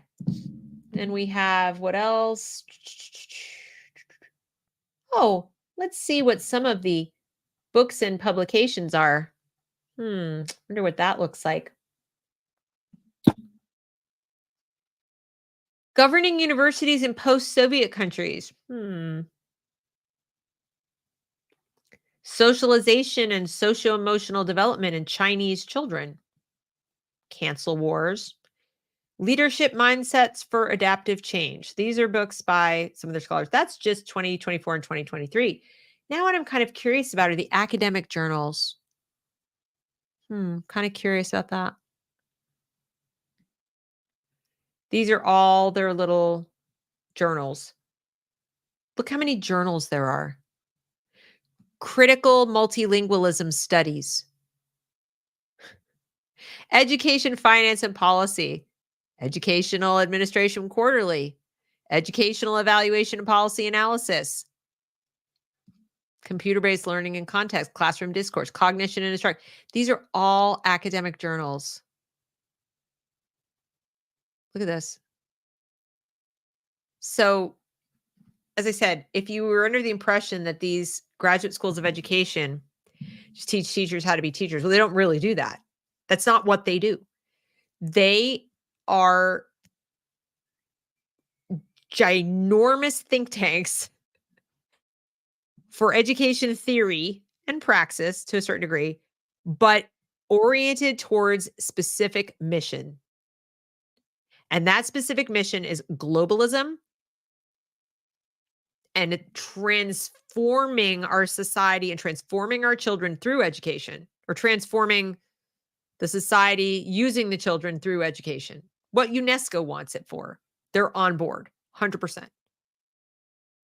They don't just educate teachers. They make the teachers into activists so that the teachers can then be the role models to turn the students into activists. All right. And now we move to Teacher College, Columbia University. Oh, what's right there at the top? You starting to see a trend? LEAP. GRA Cristina Torres discusses the integration of climate change education. You guys sensing a trend here? Like they're all working together. It's all towards a specific goal. Right? I'm just saying. All right. Impact begins with you, wherever you are in the world.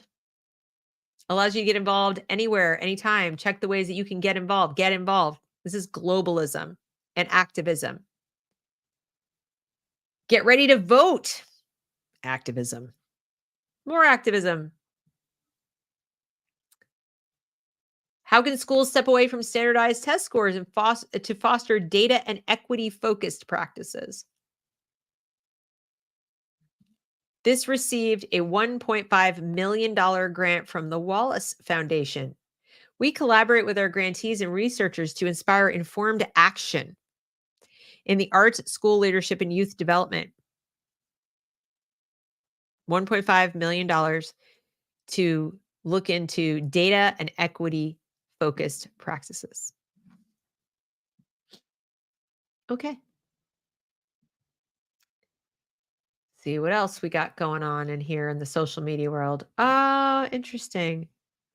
Join Teacher College Latinx and Latin American Faculty Working Group in enjoying a music performance and presentation, etc. So this is a music performance. Afro Latinx. Oh, look who it is. Bettina Love. Bettina Love was very famous for her critical race theory, but critical pedagogy and culturally relevant teaching and so on. But she's quite racist, actually. Wow, I'm a cover girl. Thank you, Diverse Issues. And so for this amazing honor. I'm here because so many humans love me, pour into me, and teach me every day. Take a listen to my podcast conversation with my dear sister, Dr. Bettina Love Soul Power, who also happens to be on the cover of Diverse Issues, Empowering Women in Higher Education. She is a very divisive figure. Very racist person.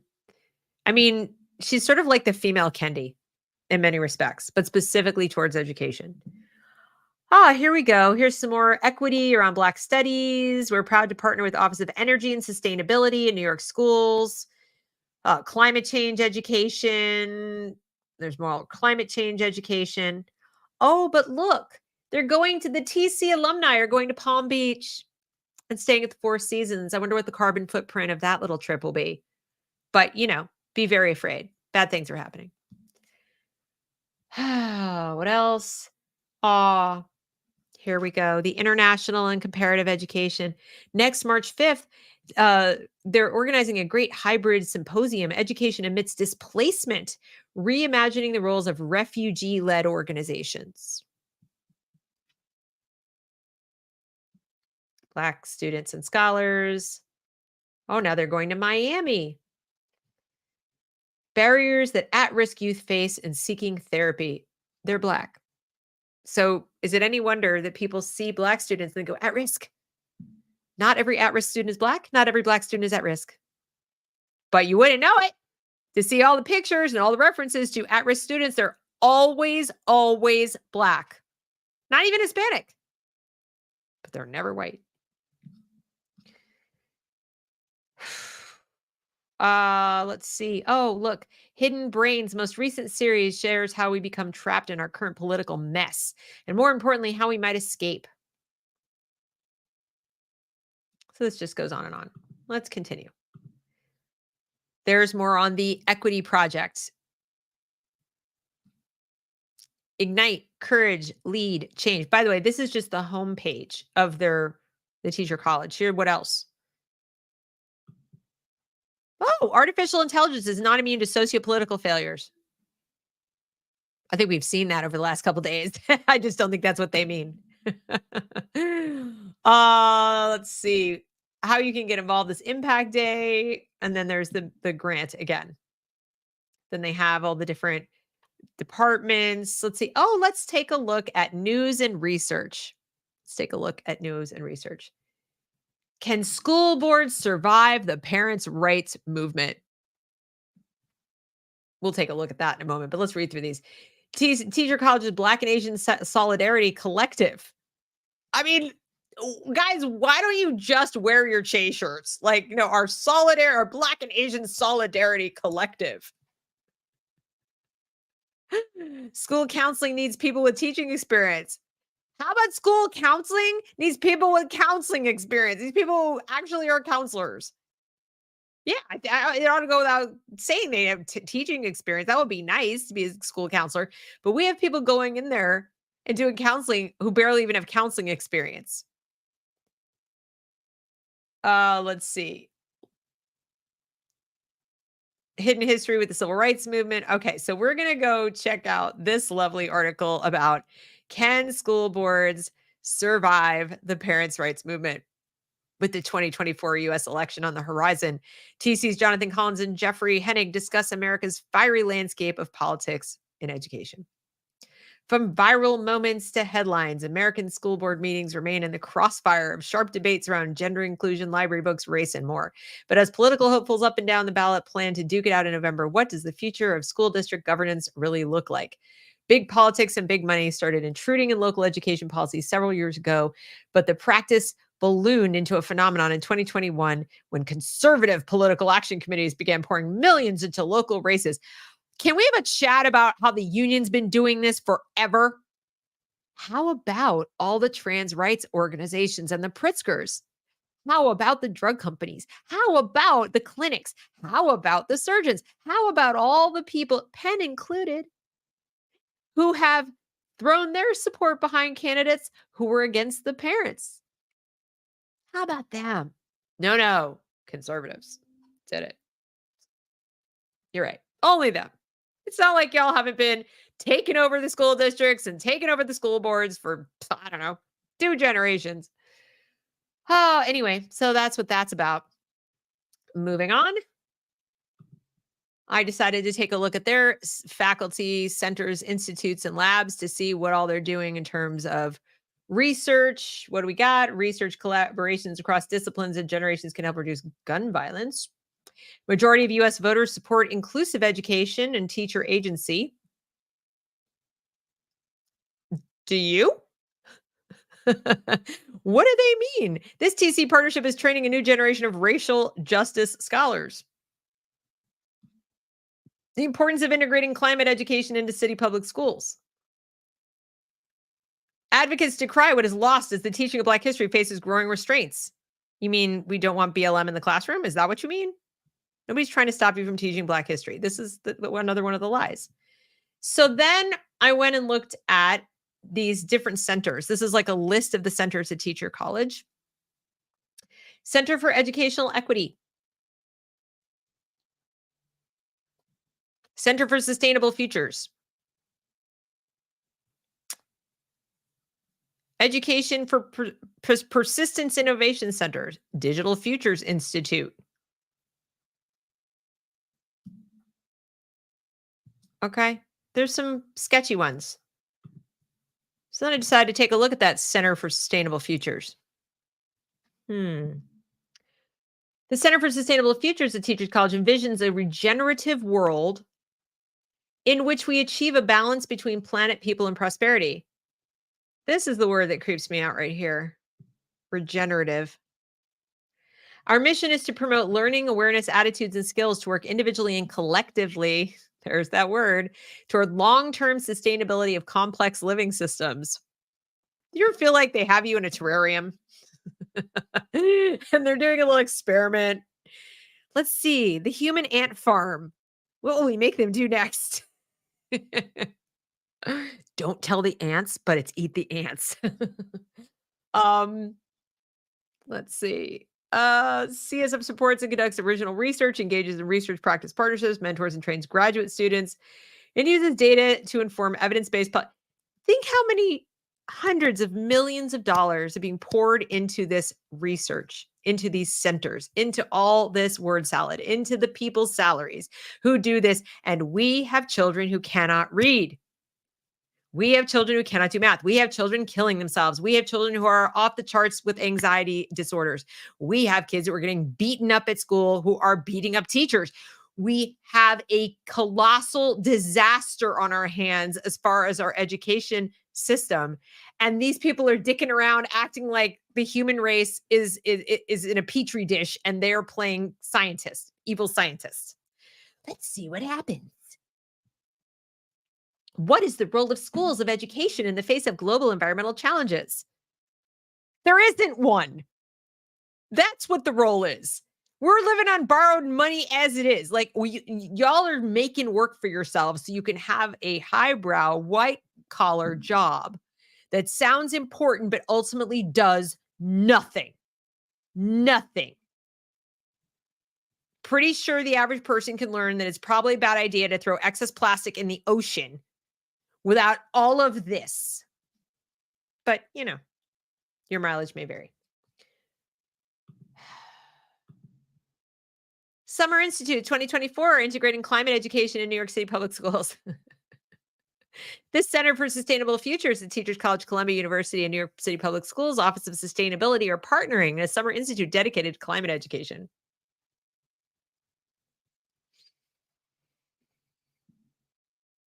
Goose rubber. Okay. All right. So I'm gonna go through this pretty quickly because I think you guys are smart. You're catching on. This lady, look at her eyes. Look at her eyes. COP28 crisis in slow motion. The urgent need for accelerating educational reforms. As dawn and a new year break over a world grappling with climate challenges, this COP28 climate conference hosted in December 2023 in Dubai, under the controversial leadership of Sultan Al Jaber, revealed a complex tapestry of global politics and environmental strategies. I had the distinct privilege of attending, representing Teachers College, Columbia University, to focus on the critical intersection of climate change and education. Global leaders, environmental visionaries, youth activists, and educational innovators convened with a shared mission to navigate these turbulent waters and explore pathways to integrate education into the climate change dialogue.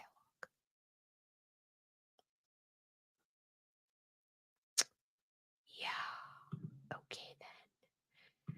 Now we're just going to take a look really fast at a couple of these. This is a lab. This here is one of their sort of lab working group things. MASC Lab is a hub for creating, curating, and supporting multimodal and digital scholarship at Teacher College. Oh, wait, what? Wait, I'm sorry, what? Explores the relationship between media and social change? Didn't I just do a show about media literacy? Teacher College. Ha. Graduate School of Education, media literacy, media, social change, government. So, okay. Moving along. Oh, media and civic engagement. Interesting. Okay. Wow. Cool. What do we have here? Oh, let's go look at some of their publications. Here are their publications. News literacy in a polarized political climate. How games can teach youth to spot misinformation. Good social media. The underrepresented youth perspectives on the ethical and equitable design of social media platforms. We need you to listen to us. Youth activist perspectives on intergenerational dynamics and adult solidarity in youth movements. Please show me your communism more clearly. I can't see it. I'm not can you guys give me a magnifying glass? I'm not really finding the Marxism here. Memes in the time of Corona. Likes, sarcasm, and politics. Youth responses to a platform-initiated media literacy campaign on social media. This just goes on and on and on. And on and on and on. Authoring new narratives with youth at the intersection of the arts and justice. Yeah, so there's that. Then I found this interesting little tasty tidbit. Analyzing youth digital participation, aims, actors, context, and intensities. Participation is often used as a blanket term that is uncritically celebrated. This is particularly true in the case of youth digital participation. In this article, we propose a youth-focused analytical framework applicable to a wide variety of youth digital participation projects. Youth digital participation. I wonder why they would care about that at a graduate school of education. So interesting. I don't know. News literacy education in a polarized political climate. This is that thing I told you about. Yeah. So that's happening. And yeah. So that's basically it. I mean, we could go on for days, but I don't want to keep you here more than 2 hours. The point, as I said at the outset, was to show you how these Ivy League schools, like actual poison ivy, kind of look like regular ivy, but if you touch it, you're going to get a rash. I mean, they are everywhere and they touch everything and they feel it is their purview to get involved in everything and to have everything get into education, even if it's not there yet. And this is key. If you think that electing a new school board, or we're going to do this locally and we're going to have that, these people are influential at the highest levels of government.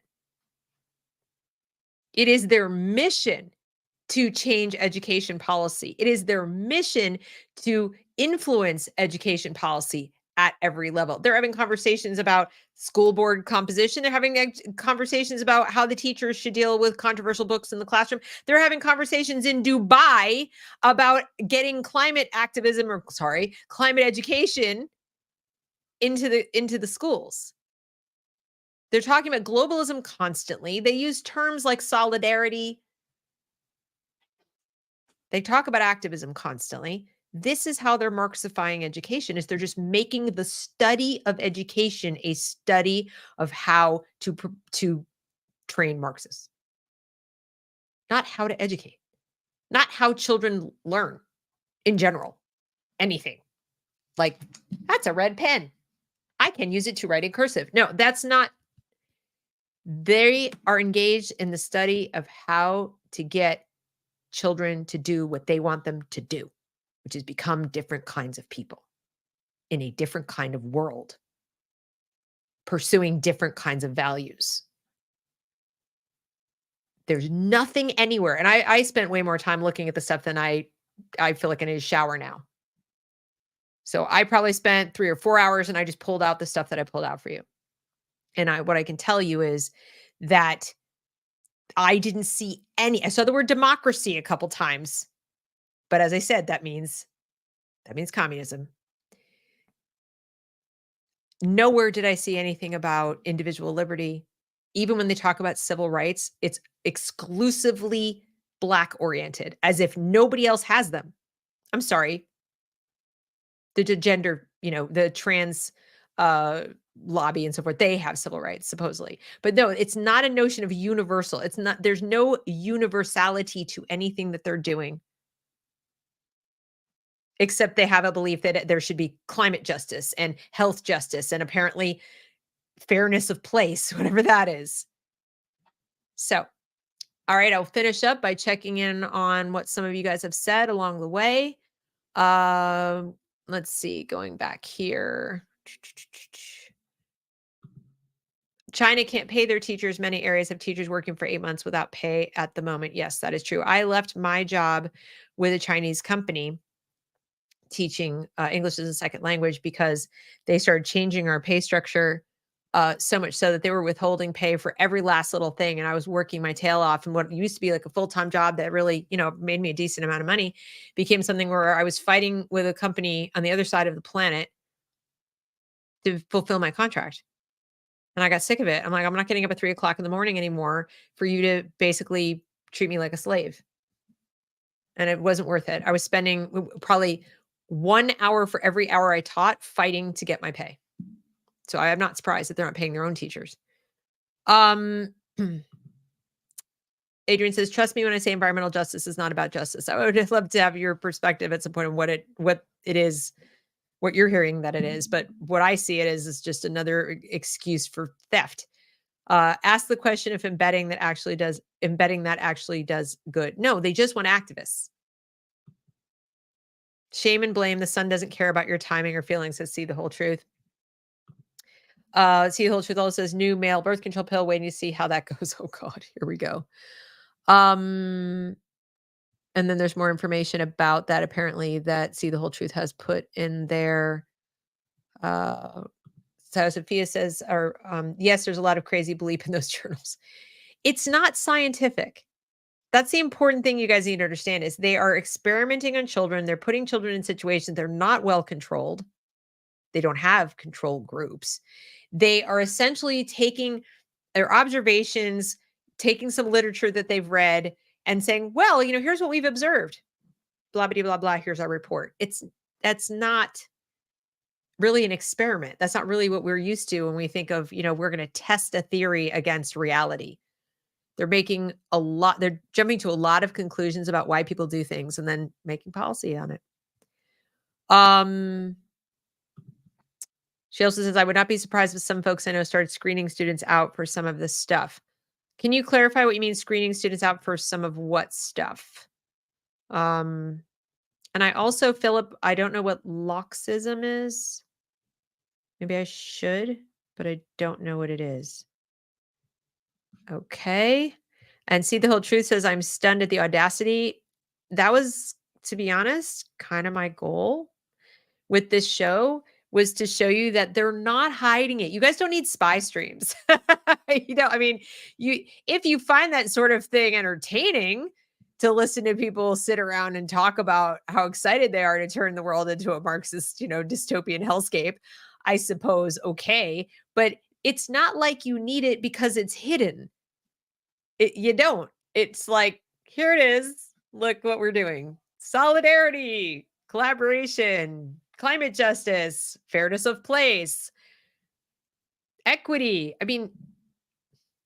We've been at this for a while, all of us, and we know what these terms mean. This is not, even if you don't know, even if you're not a regular member of my audience and you haven't been paying attention to what these words mean in this context, I like to believe that you're going to say, okay, but what does this have to do with teaching kids to read? What does this have to do with making kids don't beat each other up in school and aren't taking drugs and wanting to commit suicide? What does this have to do with kids actually being able to find their way out of a paper bag with a flashlight and a map? Oh, and being able to read a map and know what a map is. It isn't, GPS. What does this have to do with our kids learning how to function in reality. I'd like to think when you look at these graduate schools of education, you'd say, where are you doing the things? What, like, what? What exactly are you teaching the teachers? I'd hope at least that would come up. See, the whole truth says the rest of New York would be very happy if New York City would just become its own state. I bet they would. I bet they would, because they pull so much money from, these very poor areas, and they're taxing them to death. Leave them kids alone, says their goals in the education of children are totally different than anyone ever think. They don't care what the kids learn at all. They just want them to obey the globus 100%. The need for acceleration reforms to get these people out of everything related to children, all of it. Yeah. But the sad part is, as I hope you can see, they control so much. They have so much influence and so much money, like so much money. It's insane. The amount of money they waste on this stuff makes me actually physically ill. Physically ill. You could literally dismantle all of it. Take the money that these universities are spending, just the money that these 3 schools are spending on all of this garbage research that does nothing for a single child's life.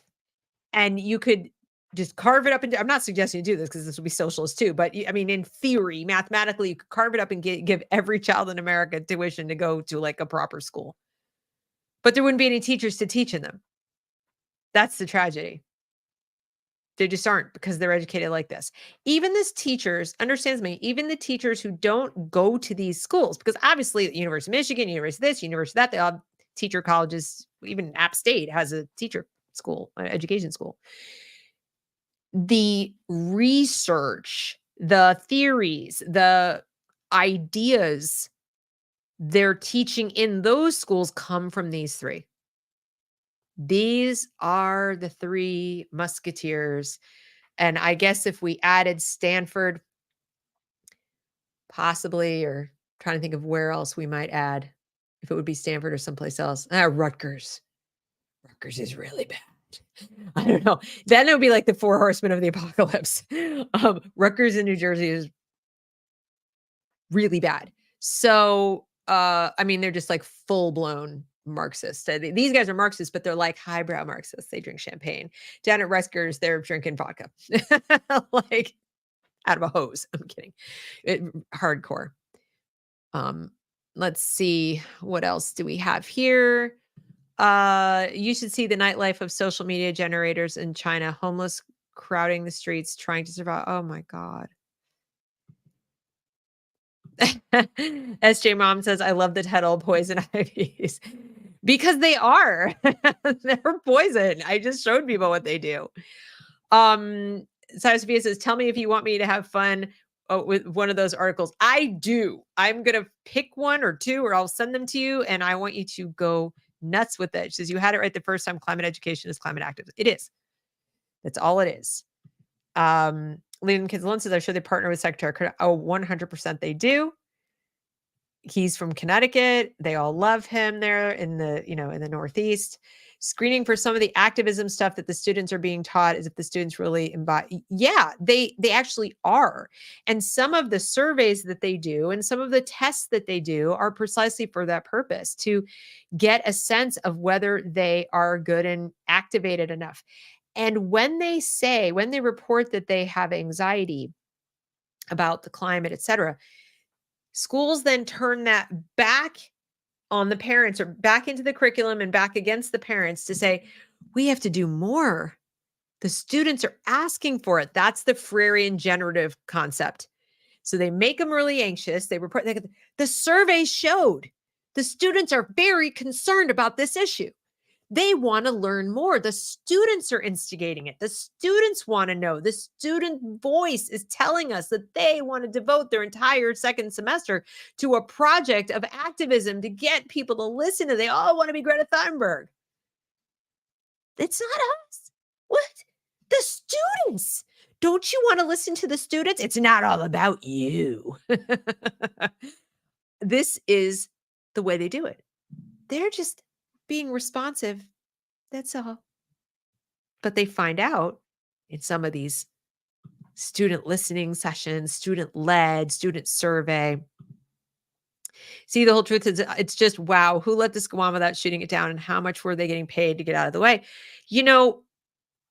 It's tempting to think that that's what it was, that a bunch of evil people came along and said, let's take over the schools. And all these innocent people who are doing right were like, oh no, they're invading the colleges of education. Ah, shh, here's a bunch of money. Shut up. Like a sort of a villain, or film noir kind of a thing. No. From its inception, education and the higher education institutions that produce all this garbage were created for exactly this purpose. Go back and read Dewey. If you listen to the 2 shows I did with Christine Johnson, the Palmer Worm, the Mental Healthism 1 and 2, she talks about it in all of her work. You can find her on Substack. You can find her on X. She talks about it. They created the discipline of education as a field of study. Notice it's not called educationology, but it would be if that made any sense. But that's what it is essentially. It is the study of education and how we can use education to affect social change. Not how we can teach teachers to teach better, because we've known for thousands of years how to teach people. Human beings are naturally wired to learn, first of all. So it's not, we learn how to speak, and we learn how to walk, and we learn how to eat with a fork and a knife and so forth by observing other people. We have learned many, many, many, many things out of books, all of Western civilization. The vast majority of children didn't go to a school building, least of all one run by the government. All of it. The Renaissance happened without that. They didn't have schools. Some wealthy people had tutors, but they learned at the hands of their parents, or they learned in the church, thing. They might have had some Sunday school, but they didn't have school like we have now. They didn't have educators. They didn't have these professional teachers and researchers and whatever. Ooh, how can we micromanage this process? They didn't have that. There was reading, there was mathematics. Then mathematics would go into, now there's some engineering. Science. Oh, now we go into study the physics and chemistry and this and that, all the other disciplines. The people who teach at these schools don't know any of those things. They don't know any of that. They're not engineers. They're not mathematicians. They're not scientists. They're not, some of them might be, social workers and psychologists a little bit. Might have that kind of discipline in the background. But no. So it was designed this way for the purpose of changing education itself into a transformative political activity, for the purpose of reorganizing society. That goes all the way back to the progressives who created the system from scratch. It's just taken this long because people like you and people like me, way back in the way back, who still thought had its classical purpose of we're the United States. So what the rich people had private tutors to do, our schools are going to do for 30 kids at a time. Yay! And on a local level, it did work. They would take the school that, Dewey imagined and Horace Mann imagined would be the great equalizer and social justice machine. But in, the middle of Kansas or something, they're like, no, we're going to teach the kids to read and do that. And nobody was going to stop them because it was unconstitutional then. And there was no Department of Education for the president of the United States or somebody to go, no, you're going to do this. The people of the town in Kansas, or the people of the town in Missouri, the people of the town in Illinois, the people of the town in wherever the heck were like, this is what we want our kids to learn. And this is what they're going to learn. And it was generally speaking what people needed to learn to be able to function because they were running it locally. And then time wore on and we got up closer to the 60s. And then the communists were like, this isn't working. We don't have enough influence just operating in the high elite private schools and in the colleges and in government. It's not working. We don't have enough control over this whole system. What do we do? And of course, they started unionizing too. So we need a Department of Education. First, it was in the Department of Labor and Health and Human Services. And then Jimmy Carter came along. And then these people became the elect. But they were always there. They were always there. And they are burning a lot of money, hundreds of millions. So that's very, very true. Let's see. And Leave Them Kids Alone says hideous, creating serfdom. The useful idiots need to wake the F up. Yes, they do. But are we the useful idiots? I mean, to a certain extent, we all were, right? Even though I saw a lot of this stuff, I still, back in the day when I first started, I thought that, a teacher could make a difference. I thought an individual teacher could make a difference in an individual classroom. I thought that, most teachers are good and want to do right by their student. And I think they were for the most part for quite a while. Like I said, they went in individually, and you can't control individuals that easily. This was America. I say it was intentionally.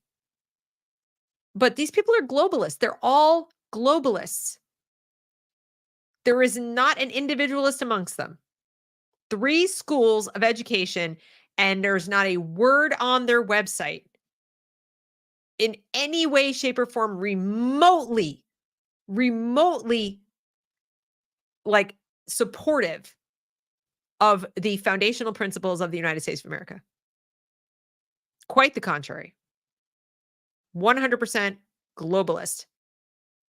That ought to be enough, in my opinion, for parents of America, knowing how influential they are, to get their kids the hell out of these schools. And if they have very young kids, never send them in the first place. And to be very wary, even about the alternatives, like do your vetting. That micro school could be a godsend. It could be the best thing ever, or not. Or it could be captured because the people running it are like Penn grads. And they started a micro school to do this on a tiny scale. So you have to look, you have to ask questions. You have to know what it is, not just because it's not in the public school that it's good. Private schools are captured too. You have to do your homework. The only thing not captured right now is you. If you're watching me and you are in sync in any way, then you're the only thing that isn't captured. These institutions are captured. So, before I leave you, I'd like to thank you for listening. Thank you for watching. I hope you will consider subscribing if you're not already subscribed to the channel. Please like and share the video, as I said before. Also, please consider joining my Woke Screen community, the Discord community, where I do have custom members-only content. You can access me personally and a resource channel at the moment that has a bunch of educational resources. If you're thinking about homeschooling or you want to supplement your public education for your kids or your private education for your kids, or just learn more about what does good education actually look like. I mean, there are ways to do it, and there's lots of material out there to help you do it. Tons. They don't control the world. They control a lot, and they control this institution. But thankfully, there are a lot of individuals like me out there who are producing curriculum materials and lesson plans and writing articles and doing all kinds of things to help parents who want to do it on their own. And unless and until these people get their real way, the people at Harvard want to make homeschool illegal. They absolutely do. There's a woman at Harvard, I think her name is, I think she's in the business school, ironically, or the law school. No, law school. Elizabeth Bartholet or something. She wants it to be outlawed. Roughly every year, she writes an article about how it should be outlawed. So people at these schools do not like homeschooling. They're very much against it. But while it's still legal, do it. Build critical mass. Band together with your community, et cetera. And I can help you with that in the community that I've founded.